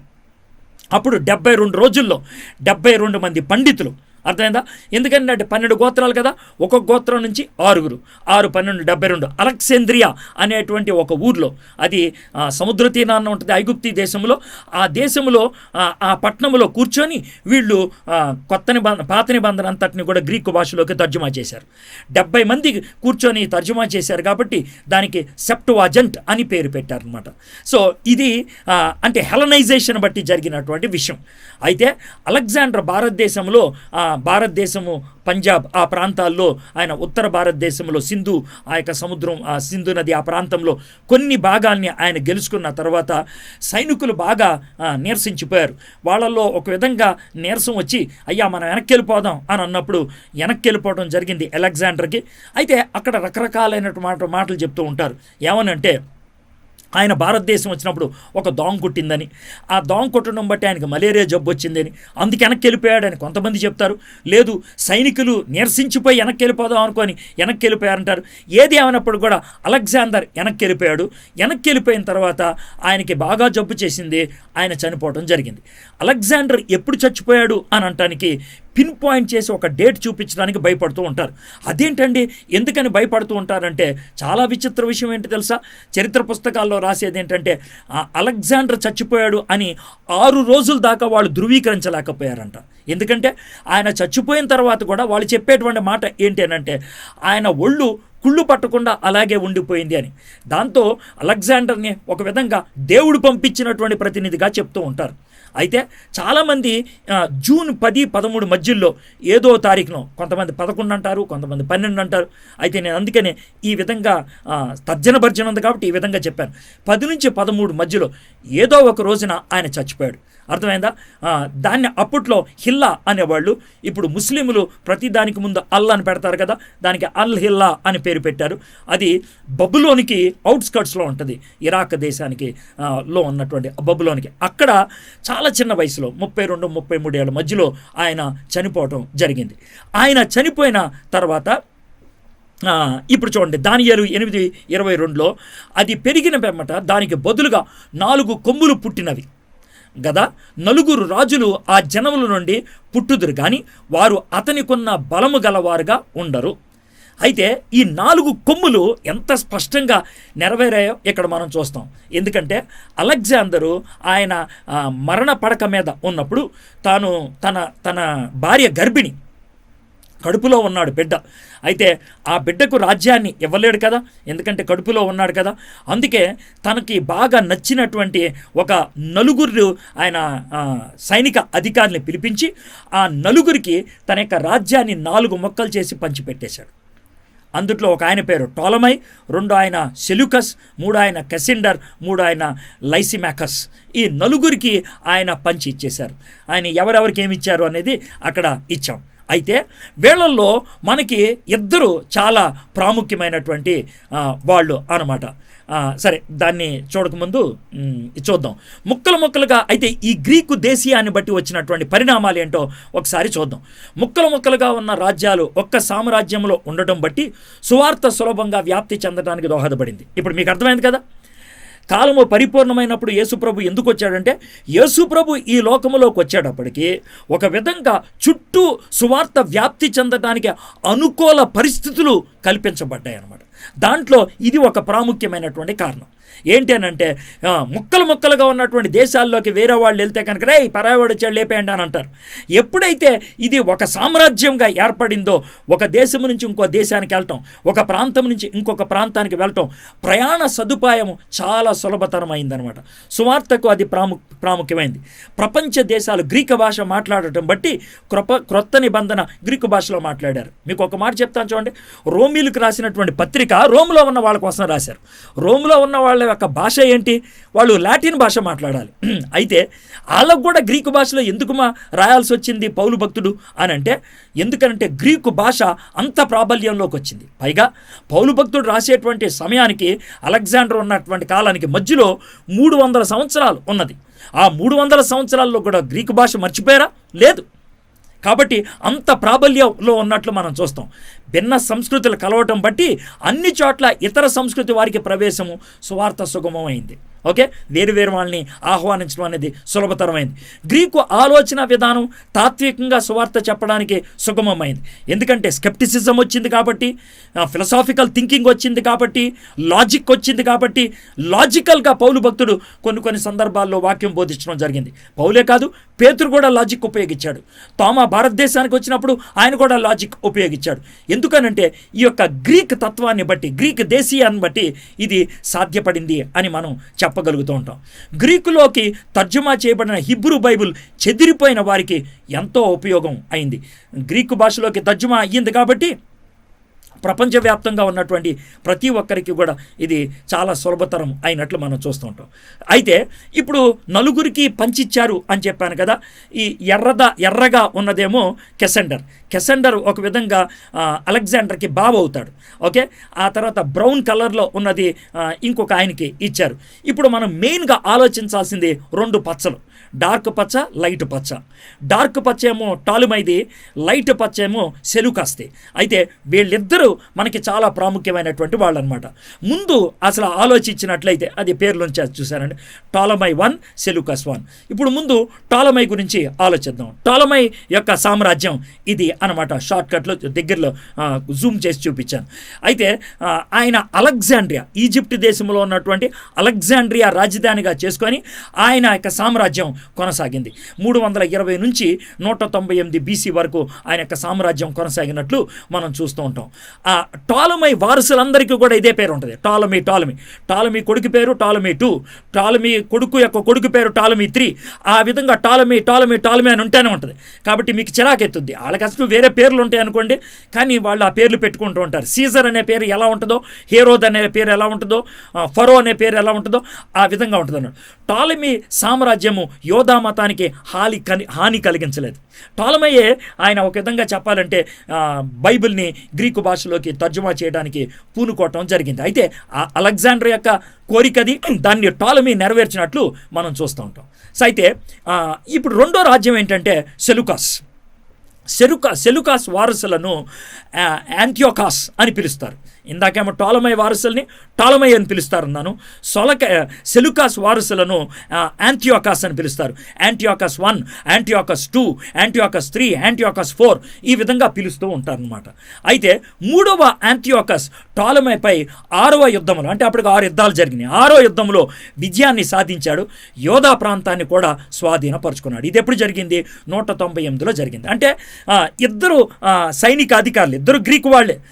అంతర్గత పోరాటంలో జరిగినటువంటి విషయం ఏంటి అని అంటే ఈ యొక్క టోలమై యొక్క సామ్రాజ్యాన్ని అంతటిని కూడా సెలూకస్ సామ్రాజ్యంలోకి వెళ్ళిపోయింది. అంతియోకస్ తాను సొంతం చేసుకున్నాడు.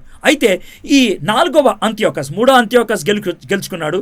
4వ అంతియోకస్ అంటే వాళ్ళ కొడుకు యెరూషలేము వాసులను చాలా హింసించాడు.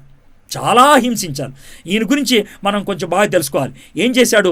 నగ్న శిల్పకళను ఆయన ప్రవేశపెట్టాడు. యూదులు చాలా నిష్ట కలిగినటువంటి వాళ్ళు. బట్టలు లేనటువంటి శిల్పకళలు, బొమ్మలు ఆయన పెట్టడం మొదలుపెట్టాడు. పంది మాంసాన్ని బలవంతంగా తినిపించడం, అందరి ముందు పిల్లలకి పాలిమ్మని ఆడవాళ్ళని బలవంతం చేయటం, సరి అయిన వస్త్రధారణ లేకుండా ఆటలు ఆడించడం, అంటే చిన్న చిన్న చెడ్డీలేసి కాటా కుస్తీలు లాంటివి పెట్టడం, అవి యూదులకు నచ్చనటువంటి పనులు. వాళ్ళ యొక్క సంస్కృతికి భిన్నమైంది. హీబ్రూ నామాలకి ప్రతిగా గ్రీకు నామకరణము, సబ్బాతు ఆచరణ, సున్నతి నిషేధించడం మొదలైనవి. ఆయన సున్నతి చేసుకున్నటువంటి వాళ్ళకి ఆయన కొన్ని ఆపరేషన్లు చేసి సున్నతి లేనట్లుగా చేయటం కూడా జరిగిందంట. ఎంత భయంకరమో ఆలోచించండి. వాళ్ళని బట్టలు లేకుండా రోడ్డు మీద నడిపించేవాడంట. ఎందుకనంటే చూడండిరా మేము ఏ విధంగా చేసుకున్నాం అంటే గర్వాపిసి లాగా వాళ్ళని వెనక్కి తీసుకెళ్లటం చేసేవాడు అనమాట. ఈ విధంగా యాంటియోకస్ 4 అనేటువంటి ఆయన చేశాడు. అతి భయంకరమైనటువంటి పని ఇంకొకటి చోట జరిగింది. 168లో జరిగినటువంటి విషయం ఏంటంటే క్రీస్తుపూర్వం 168లో యెరూషలేమును కొల్లగొట్టడంతో పాటు 20,000 మందిని సబ్బాతు దినాన్న సంహరించాడు. అయితే అతి ఘోరమైనటువంటి పని ఏంటంటే డిసెంబర్ 14, 168 బీసీ. అది గుర్తుపెట్టుకోండి. December 14, 168 BC. ఆ దినాన్న ఏం జరిగిందంటే 4వ అంతియోకస్ యెరూషలేము దేవాలయంలో జూయస్కు బలిపీఠం కట్టించాడు. జూయస్ అంటే గ్రీకు దేవతల యొక్క దేవుళ్ళ యొక్క అతి ప్రాముఖ్యమైనటువంటి దేవుడు అనమాట. అందరికంటే పైనుండేటువంటి దేవుడు అనమాట. మన హిందూ సాంప్రదాయంలో బ్రహ్మన్ అంటారే ఆ విధంగా అనమాట. అందరికంటే పైనుండేటువంటి ఆయన ఆ జూయస్కి బలిపీఠం కట్టించాడు. అంతేకాకుండా ఒక పందిని వధించాడు. ఎక్కడ? యెరూషలేము దేవాలయంలో వధించాడు. అదే ప్రాంగణములో వ్యభిచార కలాపాలు, ఇదంతా ఆయన ఒక పుకారు లేపారనమాట. నవంబర్, అక్టోబర్ నెలలో ఒక పుకారు వచ్చింది. ఏమనంటే యాంతియోకస్ చచ్చిపోయాడంట్రా అని వీళ్ళు పండగ చేసుకోవడం మొదలుపెట్టారు. ఆ వర్తమానం వచ్చినప్పుడు అరే నేను చచ్చిపోతే ఎంత ఆనందిస్తారా అని ఆయన మరణించాడు అన్న పుకార్ని యూదులు ఆనందించడం బట్టి ఆ విధంగా చేశాడు. ఆ పక్కన ఉన్నటువంటి నాణ్యం యాంటియోకస్ 4 ఆయనకి సంబంధించినటువంటి బంగారు నాణ్యం. అయితే ఇది 168లో జరిగింది. ఈ విధంగా జరిగి విపరీతమైన ఒత్తిళ్లు చేస్తూ ఉంటే 167లో మెదెయాను అనే ఒక ప్రాంతంలో, మెదెయాను అనేటువంటి ఒక ప్రాంతంలో, ఇది ఇప్పుడు ప్రస్తుతం మనం టెల్ అవీవ్ అని అంటూ ఉంటామే, దానికి దగ్గరలో ఉంటుంది. అదే అనే ఒక ప్రాంతంలో హాస్మోనియా అనేది ఒక కుటుంబం పేరు. మా ఇంటి పేరు కుంటం కదా, మా ఇంటి వాళ్ళని కుంటం వాళ్ళు అని అంటూ ఉంటారు. బొత్తుల వాళ్ళు, లేకపోతే పిల్లి వాళ్ళు, గెడ్డం వాళ్ళు. అలాగే హస్మోనియా అనేది ఒక ఇంటి పేరు అన్నమాట. హస్మోనియా కుటుంబానికి చెందినటువంటి యాజకుడు పేరు మతాతియా. అతనికి 5 కుమారులు. వాళ్ళు ఏం చేశారంటే వాళ్ళు యాజకులు, కానీ వాళ్ళు ఒక పని చేయదలుచుకున్నారు. ఏంటనంటే మా యొక్క మతాచారాల మీద ఎంత దండెత్తు వస్తారని వాళ్ళు యుద్ధం చేయడానికి పూనుకున్నారు. ఎవరి మీద? ఈ యొక్క యాంటియోకస్ మీద యుద్ధాన్ని ప్రకటించారు. వాళ్ళు యుద్ధాన్ని ప్రకటించి కొంతమందిని చంపేసి, ప్రతినిధిగా ఎవరినైతే పంపించారో అతన్ని చంపేసి అక్కడ ఉన్నటువంటి కొండల్లోకి వాళ్ళు పారిపోయి అక్కడికి దాక్కున్నారు. అయితే ఆ యొక్క మతాతియా యొక్క కుమారుల్లో ఒక కుమారుడు పేరు యోధ. అతను మూడో కుమారుడు యోధాకి మకబీయుడు అని పేరు పెట్టాడు. మకబీయుడు అంటే సుత్తిగాడు అని అర్థం అనమాట. ఒక మాట వింటాను చూడండి. ఇప్పుడు మన సంస్కృతిలో బాగా షార్ప్గా ఉండేటువంటి వ్యక్తిని కత్తి లాంటోడు రా అని అంటారు. అంటే మన తెలుగు వాళ్ళల్లో కత్తి లాంటోడు రా అని అంటే కనుక సూపర్ రా అని అర్థం. అదేవిధంగా యూదులకి సూపర్ అంటే ఎవరంటే సుత్తి లాంటోడు రా అని. మనకి సుత్తి లాంటోడు రా అంటే బోరు కొట్టాడు పెద్ద సుత్తిగాడు రా అంటాం. అది నెగిటివ్ మనకి. కానీ యూదులకి అది నెగిటివ్ కాదు, అది సూపర్ అనమాట. ఆడు సుత్తిగాళ్ళు అంటాడు. సుత్తి అనేటువంటి హ్యామర్ అనేటువంటి పదాన్ని నుంచి వచ్చిందే మకాబీయుడు అని అతనికి ఇచ్చినటువంటి టైటిల్ అనమాట. అర్థమైందా? మకాబీయుడు అని ఆ పేరు పెట్టారు. ఆయన ఆరంభించిన తిరుగుబాటు మకాబీయ యుద్ధముగా మారింది. అంటే ఒక చిన్న తిరుగుబాటల్లా ఆ యొక్క దేశం మీదే లేకపోతే ఆ యొక్క రాజు మీదే యుద్ధానికి వెళ్ళినట్లు మనం చూస్తాం. డిసెంబర్ 14, 165 కిస్లేవ్ మాసంలో, అంటే అది డిసెంబర్ 14 వస్తుంది. కిస్లేవ్ మాసం 25వ తారీఖు మందిరాన్ని పవిత్రపరిచాడు. అందుకే ఇప్పటికీ కిస్లేవ్ మాసం 25న హనూకా పండగ ఆచరిస్తూ ఉంటారు. యూదులకి 3 పండగలు ఉన్నాయి. ఒకటి పురిమి పండగ, ఒకటి పస్కా పండుగ, ఒకటి హనూకా పండుగ. ఈ 3 పండగలు శత్రు రాజుల మీద విజయాన్ని జ్ఞాపకం చేసుకుంటూ చేసేది. పస్కా పండుగ ఐగుప్తీ సామ్రాజ్యం మీద విజయానికి సాదృశ్యం. పురిమి పండగ పారసీక సామ్రాజ్యం మీద విజయానికి సాదృశ్యం. హనూకా పండగ ఈ సెలూకాస్ లేకపోతే గ్రీకు సామ్రాజ్యం మీద విజయానికి సాదృశ్యం అనమాట. ఈ 3 పండుగలు ఇప్పటికీ చేసుకుంటూనే ఉంటారు.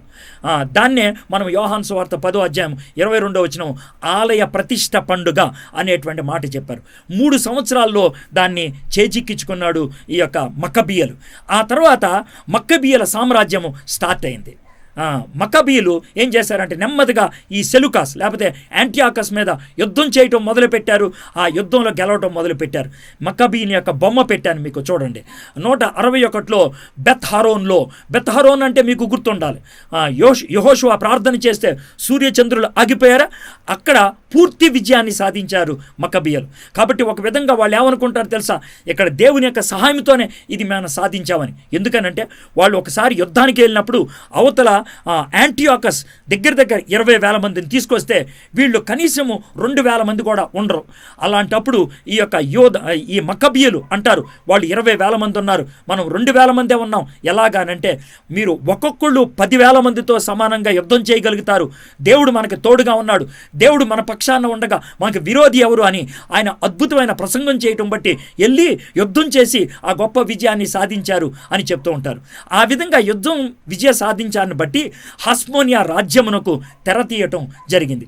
అది 63 BC రోమిలపై ఓటమి వరకు సాగింది. అంటే దగ్గర 100 సంవత్సరాలు మక్కబీయుల సామ్రాజ్యం లేకపోతే హస్మోనియా సామ్రాజ్యం, మీరు ఎలా పిలుచుకుంటే అలా పిలుచుకోవచ్చు. హస్మోనియా సామ్రాజ్యం అని కొంతమంది అంటూ ఉంటారు, తర్వాత మక్కబీయుల సామ్రాజ్యం అని కొంతమంది ఉంటారు. ఆ విధమైనటువంటి సామ్రాజ్యం దగ్గర 100 సంవత్సరాలు యోధా ప్రాంతాన్ని పరిపాలించింది. కానీ ప్రపంచంలో గొప్ప సామ్రాజ్యంగా ఉన్నది సెలూకాస్, టోలమై వీళ్ళ సామ్రాజ్యాలే, గ్రీకు సామ్రాజ్యమే. అందుకనే ప్రపంచవ్యాప్తంగా ఆలోచిస్తే గ్రీకు సామ్రాజ్యం క్రీస్తు పూర్వము 63 దాకా కొనసాగింది. కానీ మన క్రైస్తవ చరిత్ర లేకపోతే బైబిల్ చరిత్రలోకి వచ్చేటప్పటికి 161 నుంచి 63 దాకా ఈ యొక్క యూదా మక్కబీయుల యుద్ధములో మృతి పొందిన తర్వాత, యూదా అంటే మనిషి పేరు, ఆ సహోదరుడు సిమియోను ప్రధాన యాజకుడు మరియు నాయకుడయ్యాడు. ఇక్కడ నుంచి మీరు ఒక విపరీతమైనటువంటి తారతమ్యం జరగటం చూస్తూ ఉంది. ఎందుకనంటే పూర్వకాలంలో యాజకులు మందిరానికి పరిమితం, తర్వాత న్యాయ విచారణ లేకపోతే రాజకీయ వ్యవహారాలు ఇవన్నీ చూడటానికి వేరే వాళ్ళు ఉండేవాళ్ళు. ఎప్పుడైతే ఈ మక్కబీయుల సామ్రాజ్యం రావటం మొదలుపెట్టిందో అప్పుడు ఈ యాజకులే తీర్పు తీర్చడం అనేటువంటి ప్రాముఖ్యమైనటువంటి వ్యవస్థ రావటం జరిగింది. అందుకనే యేసుక్రీస్తు ప్రభువాన్ని పట్టుకున్నప్పుడు మొదట ప్రధాన యాజకుడి దగ్గరికి తీసుకెళ్లారు. ప్రధాన యాజకుడి దగ్గరికి ఎందుకు తీసుకెళ్లారండి అనేటువంటి ప్రశ్న మీకు రావచ్చు. ఎందుకనంటే మక్కబీయుల తర్వాత యోధా సంస్కృతిలో వచ్చినటువంటి మార్పు అనమాట. ఎందుకంటే ప్రధాన యాజకుడు he is not only the religious head but he is also the political head అనమాట. ఆయన మతపరమైన విషయమే కాదు, రాజకీయాలకు కూడా ఆయనే అధిపతి అని అర్థం అనమాట. హెసిడియన్స్ అంటారు. హసిదీయులు మరియు హెల్లీనీయులు అనేటువంటి ఈ యొక్క జాతులు వాళ్ళు అప్పటి నుంచే ఉద్భవించడం అనేది జరిగింది. గ్రీకు భాష మాట్లాడే యూదుల్ని హెల్లీనీయులు అంటూ ఉంటారు. వాళ్ళు యూదులే, కానీ కొన్ని వందల సంవత్సరాలుగా వాళ్ళు వేరే దేశానికి వెళ్ళి ఆ యొక్క భాషను అలవాటు చేసుకున్నారు. కాబట్టి వాళ్ళని అంటే గ్రీకు వాళ్ళు యూదులే కానీ గ్రీకు భాష మాట్లాడుతున్నారు. అంటే ఇప్పుడు మనం వేరే దేశాల్లోకి వెళ్తే కనుక ఫిజీ ఐలాండ్స్ వెళ్ళామనుకోండి, అక్కడ తెలుగు వాళ్ళు ఉన్నారు ఇప్పటికి కూడా, కానీ వాళ్ళు తెలుగు మాట్లాడరు, వాళ్ళ తెలుగు విచిత్రంగా ఉంటుంది. మలేషియా వెళ్ళామనుకోండి, అక్కడ కూడా తెలుగు బోర్డులు ఉంటాయి. ఒక ఊర్లో వాళ్ళు క్రీస్తు అంటే దగ్గర 150 సంవత్సరాల క్రితం వలస వెళ్ళారు. రబ్బరు ఆ ప్రాంతాల్లో వాళ్ళు పనిచేయడానికి వాళ్ళు అక్కడికి వెళ్ళారు. కాబట్టి వాళ్ళు కొంచెం తెలుగు భాష ఉంటుంది, తర్వాత మలేషియా భాష కలిసి ఉంటుంది. ఆ విధంగా మిశ్రిత భాషలాగా ఉంటుంది అనమాట. వీళ్ళు కూడా అలాంటి వాళ్ళు ఉదాహరణలాగా మీకు చెప్పాను. ఆ తర్వాత ఈ యొక్క హసిదీయులు హెల్లీనీయులు ఈ యొక్క విభజనలో ఎవరెవరు వచ్చారో చూద్దాం. ముందు హసిదీయులు చూద్దాం. ఈ హసిదీయులు చాలా భక్తులు. ధర్మశాస్త్రాన్ని నిలవబెట్టాలని తపన కలిగినటువంటి వాళ్ళు పరిసయ్యులు, ఎస్సీనీలు, వీళ్ళు హస్మోనియా నాయకులకు వ్యతిరేకించారు. ఈ యొక్క హసిదీల్లో వచ్చినటువంటి వాళ్ళే పరిసీలు, ఎస్సీనీలు. వీళ్ళు హస్మోనియా నాయకులకి వ్యతిరేకంగా ఉండాలి. ఇంకొక జాతి వాళ్ళు కూడా ఉన్నారు, కానీ వీళ్ళ కింద వాళ్ళు మనకు బైబిల్లో కనబడరు. ఎవరు అంటే ఎస్సీనీలు అంటారు. వీళ్ళు చాలా ప్రాముఖ్యమైన వాళ్ళు. ఎందుకంటే లేఖనాల్ని రాసి వాటిని ఒక చుట్టల రూపంలో రాసి కుండల్లో దాచిపెట్టి తర్వాత తరం వాళ్ళకి జ్ఞాపకార్థం ఉండాలని అదే పనిగా గుహల్లో కూర్చొని వేరే పనే ఉండదు, అదే పనిగా వాళ్ళు రాసుకుంటూ ఉండేవాళ్ళు. ఆ విధంగా మనకి దొరికినవే మృత సముద్రపు ప్రతులు. మృత సముద్రంలో దగ్గర 15,000కు పైగా పాత నిబంధనకు సంబంధించినటువంటి ప్రతులు దొరికాయి. 274 గుహల్లో, 273 గుహల్లో ఈ యొక్క పుస్తకాల్ని వాళ్ళు ఉంచారు. ఆ యొక్క గుహల్లో ఉండేవాళ్ళు ఈ యొక్క ఎస్సీనీలు. బాప్తిస్మిచ్చి యోహాను వీళ్ళకి చాలా దగ్గరగా ఉంటూ ఉండేవాళ్ళు అనేది అంటారు. ఇది హసిదియల్. తర్వాత హెల్లీనీలు, గ్రీకు సంస్కృతి, ఆలోచనలు, భాషా ప్రభావం గలవాళ్ళు. ఈ వేళల్లోంచి వచ్చినటువంటి వాళ్ళే సద్దూకేలు. వీరు హస్మోనియా నాయకులకు సహాయంగా నిలిచేటువంటి వాళ్ళు. ఊరినే మీకు ఈ యొక్క అవగాహన కోసం ఇవి పెడుతూ ఉన్నాను. అయితే ఇప్పుడు మనకు ప్రాముఖ్యంగా బైబిల్లో పరిసయ్యులు, సద్దూకేలు అనే వాళ్ళు కనబడుతూ ఉంటారు. ఈ పరిసయ్యులు, సద్దూకేలు అనేటువంటి వాళ్ళు ఎవరు, వాళ్ళలో ఉన్నటువంటి వ్యతిరేకతలు ఏంటి, లేకపోతే వాళ్ళలో ఉన్నటువంటి భిన్న అభిప్రాయాలు ఏంటో మనం చూద్దాం. పరిసయ్యులకి ది సెపరేటెడ్ వన్స్ అంటారు, ప్రత్యేకింపబడినటువంటి వారు. హిబ్రూ బైబిల్ అధికారాన్ని అంగీకరించడమే కాకుండా రబ్బీయులు చెప్పినటువంటి భాష్యాన్ని కూడా అంగీకరిస్తూ ఉంటారు. దాంతోనే మనకి టోరా అని లేకపోతే ఇంకా ఈ వేరే పుస్తకాలన్నీ వాళ్ళు ఉంటాయి అన్నమాట. అవన్నీ వాళ్ళు ధ్యానం చేస్తూ ఉంటారు, వాటిని ప్రాముఖ్యమైనటువంటి వాళ్ళు చూస్తూ ఉంటారు. ఇది పరిసయ్యులు. హెబ్రీ బైబిల్ని పూర్తి అధికారంగా తీసుకుంటారు. దేవతలు, అద్భుతాలు మరియు నిత్యత్వము నమ్ముతారు. ఇది ఎవరు? పరిసయ్యులు. సమాజ మందిరమునకు ప్రాధాన్యత ఇస్తారు. ఎందుకంటే వేరు వేరు చోట్లకి వెళ్ళిపోయారు కాబట్టి, దేవాలయాలు లేవు కాబట్టి వాళ్ళు సమాజ మందిరాన్ని కట్టుకోవటం మొదలుపెట్టారు. కాబట్టి సమాజ మందిరం అనగానే మనకు గుర్తు రావాల్సింది పరిసయ్యులు అనమాట. వాళ్ళు దానికి లింక్ అయి ఉంటారు అనమాట, వాళ్ళు అక్కడ ఉంటారు. సామాన్యులు, జనములు ఆదరణ ఉన్నది. ఎందుకంటే సమాజ మందిరాలు వీళ్ళు మనుషుల మధ్యన కట్టేవాళ్ళు కాబట్టి, మనుషులకి దగ్గరగా ఉండేవాళ్ళు కాబట్టి, ధర్మశాస్త్రాన్ని వివరించి చెప్తూ ఉండేవాళ్ళు కాబట్టి, ముందులో చూసినట్లయితే పరిసయ్యులు అంటే చాలా మంచివాళ్ళు. ఎందుకంటే మాకు అర్థం కాని అన్ని కూడా వాళ్ళు చెప్తారు, మాకు దూరమైనవి కూడా దగ్గర చేస్తారు. ఈ విధంగా మొదలైంది పరిసయ్యులు అనేటువంటి గుంపు. ఇక సద్దూకేలు, వీళ్ళు నీతిమంతులు, ద రైచస్ వన్స్. వీరు హస్మోనియా నాయకులకి సహాయంగా నిలిచేవాళ్ళు. కేవలం తోరా మాత్రమే అంగీకరించేవాళ్ళు. అంటే మొదటి 5 గ్రంథాలే, తర్వాత యెహోషువ గ్రంథం, ఇవన్నీ వాళ్ళు పట్టించుకునేవాళ్ళు కాదు. దేవతలు, అద్భుతాలు మరియు నిత్యత్వం తృణీకరించేవాళ్ళు. సద్దూకేలు మరణం తర్వాత జీవితం గురించి అంగీకరించేటువంటి వాళ్ళు కాదు. వీడు చచ్చిపోయిన తర్వాత ఎవరి భార్య వీడి అవుతాడు, ఇదంతా అడిగిందనమాట సద్దూకేలు. ఎందుకంటే ఆయన జవాబిస్తే కనుక మరణం తర్వాత జీవితం గురించి చెప్పాల్సి వస్తుంది కాబట్టి. యెరూషలేము మందిరమునకు పరిమితం వాళ్ళు సమాజ మందిరాలకి వచ్చేటువంటి వాళ్ళు కాదు. సంపన్నులు, దేవాలయంలో పలుకుబడిగల వారు మరియు అధికారం కలిగిన వారు దీనికి పరిమితం అవుతూ ఉండేవాళ్ళు అనమాట. సరే, ఇది అయితే వీళ్ళు ఒక 98 సంవత్సరాలు నడుస్తూ ఉన్నారు. రాను రాను ఈ యొక్క పరిసయ్యులు, ఈ యొక్క సద్దూకేలు కూడా ఎక్కువగా వ్యాపార దృక్పథం లేకపోతే కలగాపలగం అయిపోవటం, స్వలాభం కోరుకునేటువంటి వాళ్ళు అయిపోయారు.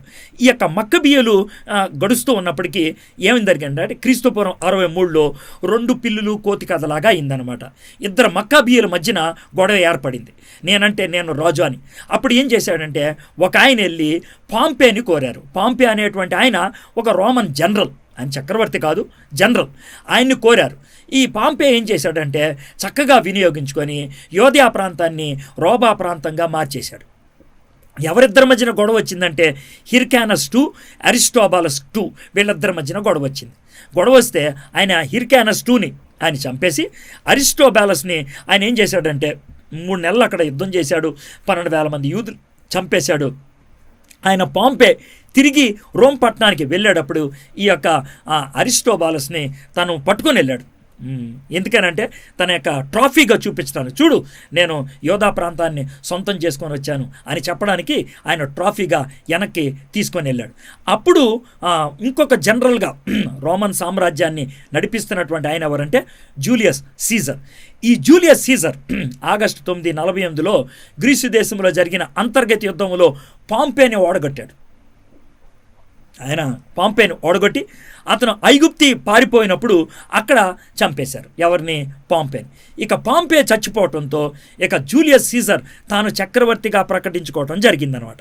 అందుకనే రోమన్ సామ్రాజ్యానికి జూలియస్ సీజర్ చాలా గొప్పవాడు అని చెప్పుకుంటారు. అయితే అది అలా చెప్పుకుంటున్నటువంటి కొన్ని దినాల్లోనే తన యొక్క చాలా దగ్గర మిత్రుడైనటువంటి బ్రూటస్ తను జూలియస్ సీజర్ని మిగిలిన వాళ్ళతో కలిసి మార్చి 1544 BCలో చంపేయటం జరిగింది.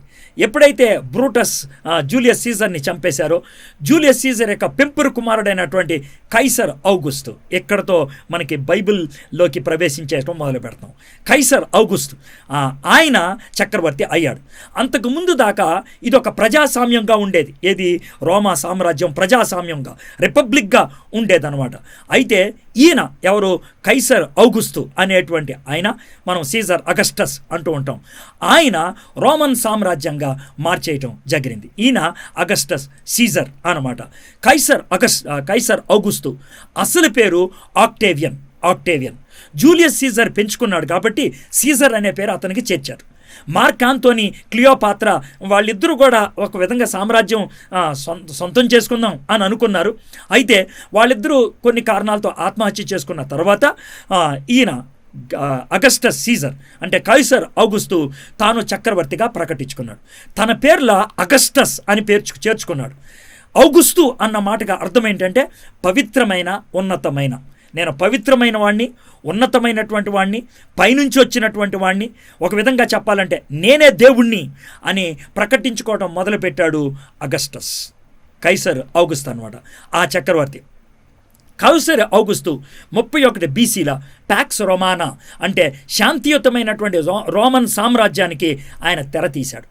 సుమారు 200 సంవత్సరాలు ఎటువంటి యుద్ధం లేకుండా, ఏ శత్రువు మీద రాకుండా ఈ యొక్క రోమన్ సామ్రాజ్యం ఈ తిరుగులేనటువంటి సామ్రాజ్యంగా చలాయించబడుతున్నటువంటి దినాలలో యేసుక్రీస్తు లోకంలోకి రావటమే కాకుండా యేసుక్రీస్తు యొక్క సువార్త ఒక తరములోనే ప్రపంచమంతటికి వ్యాప్తి చెందడానికి గొప్ప కారణమైందనమాట.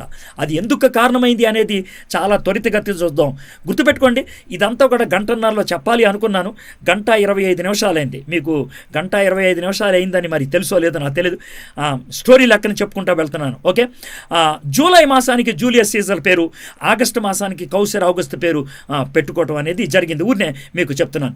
అయితే కైసర్ ఔగుస్తు యొక్క కొడుకు పేరే మనము ఈ టిబెరియస్ సీజర్ అని అంటూ ఉంటాం.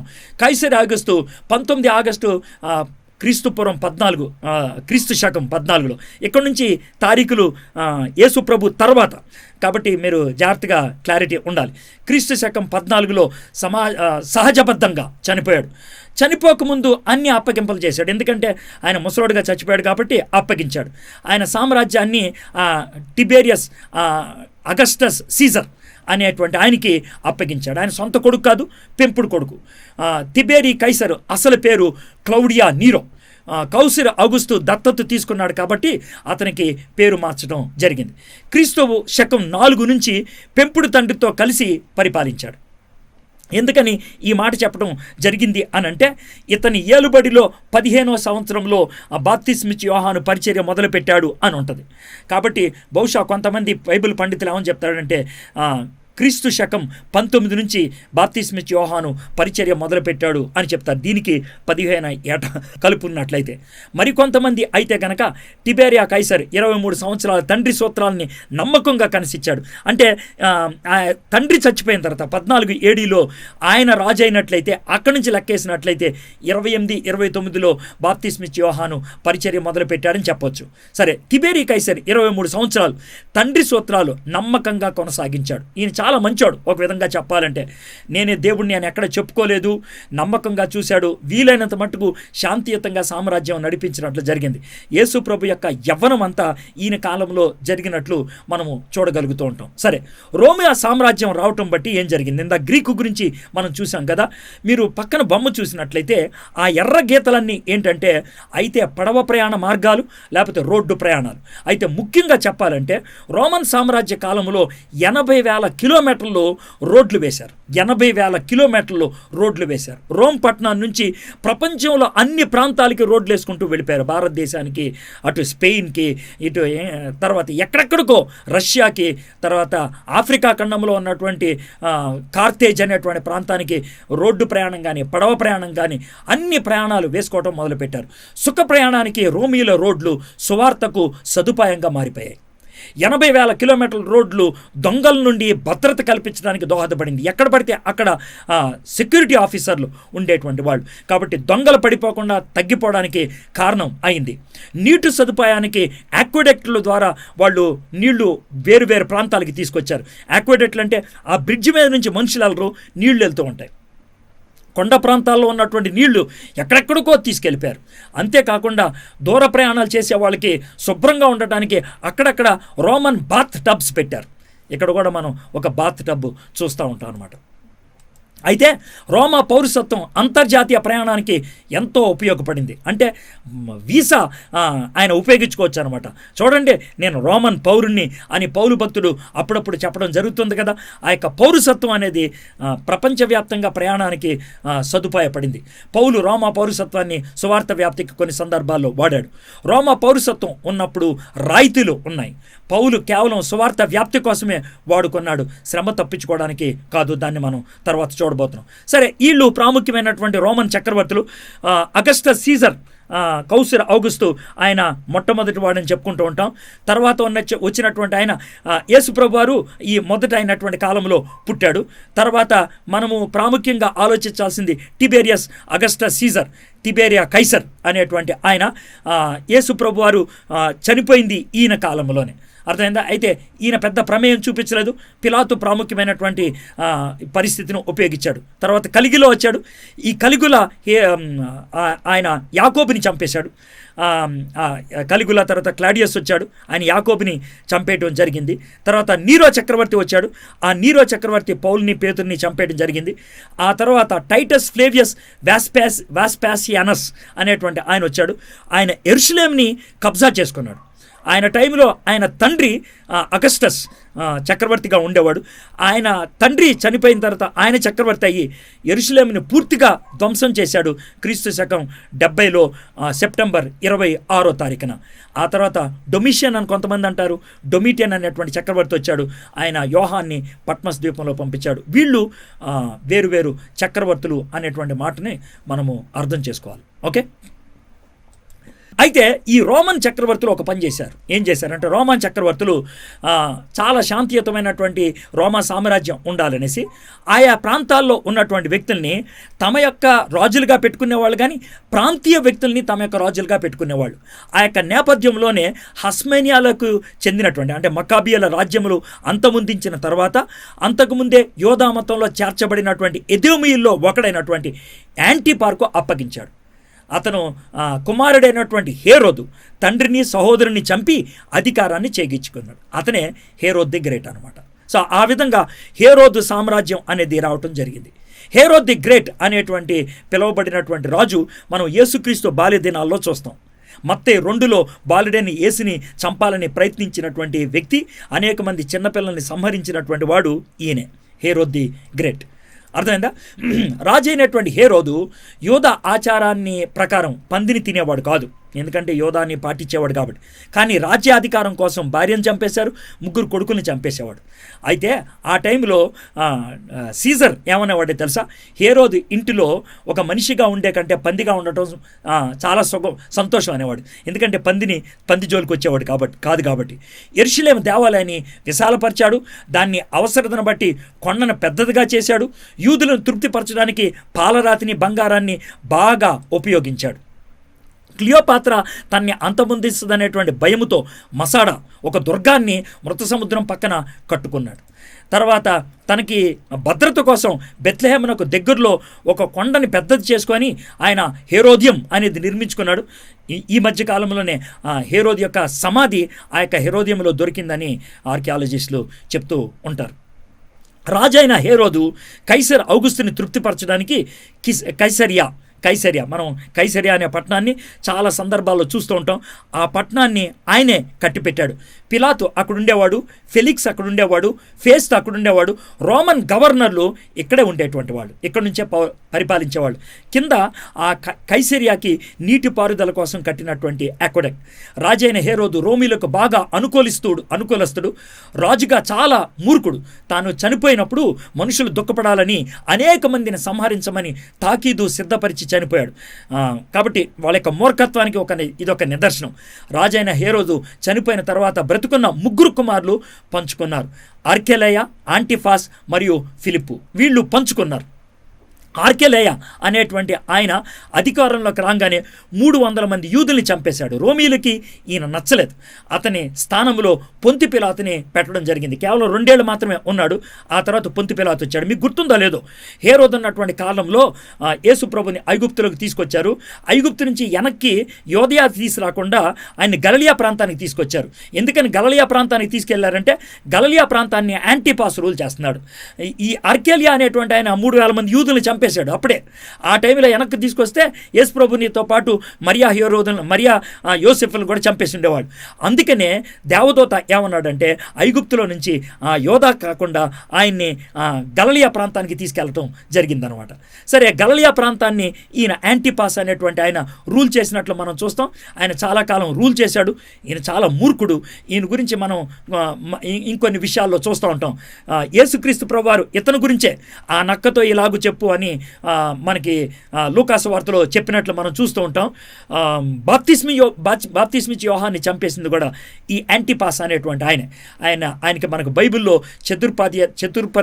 చతుర్దాధిపతి అయినటువంటి హేరోదు అని యాంటిపాస్కి మనకి పేరులో ఉంటుంది. 3వ వ్యక్తి ఫిలిప్పు, అంటే ఈ కైసరియా ప్రాంతాన్ని రూల్ చేసినటువంటి వ్యక్తి. ఈయన ఫిలిప్పుదైన కైసరియా పట్టణాన్ని కట్టాడు. ఇతనికి బెత్సైదా రూపుదిద్ది జూలియస్ సీజర్ని పేరు తనకి పెట్టడం జరిగిందనమాట. వీళ్ళు ఈ 3 వ్యక్తులు కూడా పరిపాలించారు హేరోదు సామ్రాజ్యాన్ని. 3 ముక్కలు చేసుకున్నట్లు మనం చూస్తాం ఆ యొక్క సామ్రాజ్యాన్ని. యేసుక్రీస్తు ప్రభువారు యోదయా ప్రాంతానికి రాకుండా ఆ పింక్ ప్రాంతానికి వెళ్ళాడు. ఎందుకనంటే ఆ ప్రాంతంలో ఈ యొక్క మూర్ఖుడు పరిపాలిస్తున్నాడు కాబట్టి. ఆ తర్వాత వచ్చినటువంటి వాళ్ళు రాజైన హేరోదు యొక్క మనవడు. తాతగారి యొక్క సామ్రాజ్యాన్నంతటిని కూడా ఈయనే పరిపాలించినట్లు మనము చూస్తూ ఉంటాం. 37 నుంచి 44 AD వరకు ఆయన పరిపాలించాడని చూస్తాం. ఆయన తర్వాత ఆయన కొడుకు ఆయన కూడా రాజైన అగ్రిప్ప అని పేరు పెట్టాడు. యాక్చువల్గా మార్కస్ జూలియస్ అగ్రిప్ప ఆయన రాజైనట్లు మనము చూస్తూ ఉంటాం. ఆయన పౌలు భక్తుడి యొక్క వాదనను ఫిలిక్స్తో పాటు విన్నటువంటి వ్యక్తిగా మనం చూస్తాం. క్రీస్తు శకం 50 నుంచి 93 దాకా ఆయన ఉన్నట్లు మనం చూస్తూ ఉంటాం. ఊరినే ఈ పట్టణాల కొండలు ఎక్కడెక్కడ ఉన్నాయని ఇది మీకు ప్రింట్ చేసి ఇస్తాం కాబట్టి మీరు చూడొచ్చు. ఈ ఒక్కసారి పట్టణాన్ని చూడండి. సముద్ర తీరాన్న చాలా చక్కటి పంటలు వస్తూ ఉంటాయి. ఆ తర్వాత సమరయ కొండలు, ఈ యొక్క కొండలు ఉంటాయి. ఆ తర్వాత మళ్ళీ యోర్దాను లోయ ఏర్పడుతూ ఉంటుంది. ఆ తర్వాత మనకి ఈ యొక్క యోదయా ప్రాంతం అది వస్తూ ఉంటుంది. సో మీరు ఒక ఐడియా కోసం ఆ యొక్క బొమ్మ వేయటం జరిగింది. ఈ యొక్క ప్లెయిన్స్లో అంటే సముద్ర తీరాల్లో అక్కడ మాత్రం బాగా పంటలు ఉంటాయి. తర్వాత అడవిలు ఉంటాయి. మంచు ప్రదేశం కూడా మనకి కనబడుతూ ఉంటుంది. ఎందుకంటే హెర్మోను కొండ మంచు ప్రాంతం. ఓకే, సో అది మనం గుర్తుపెట్టుకోవాలి. దీంతో మనకి ఫస్ట్ స్లైడ్ అయిపోయింది. ప్రాముఖ్యమైంది అంటే మీకు 400 years హిస్టరీ మీకు ఇవ్వటం జరిగింది. దీని తర్వాత నేను ట్రాన్సిషన్లోకి రావాలి అనేది నా యొక్క కోరిక.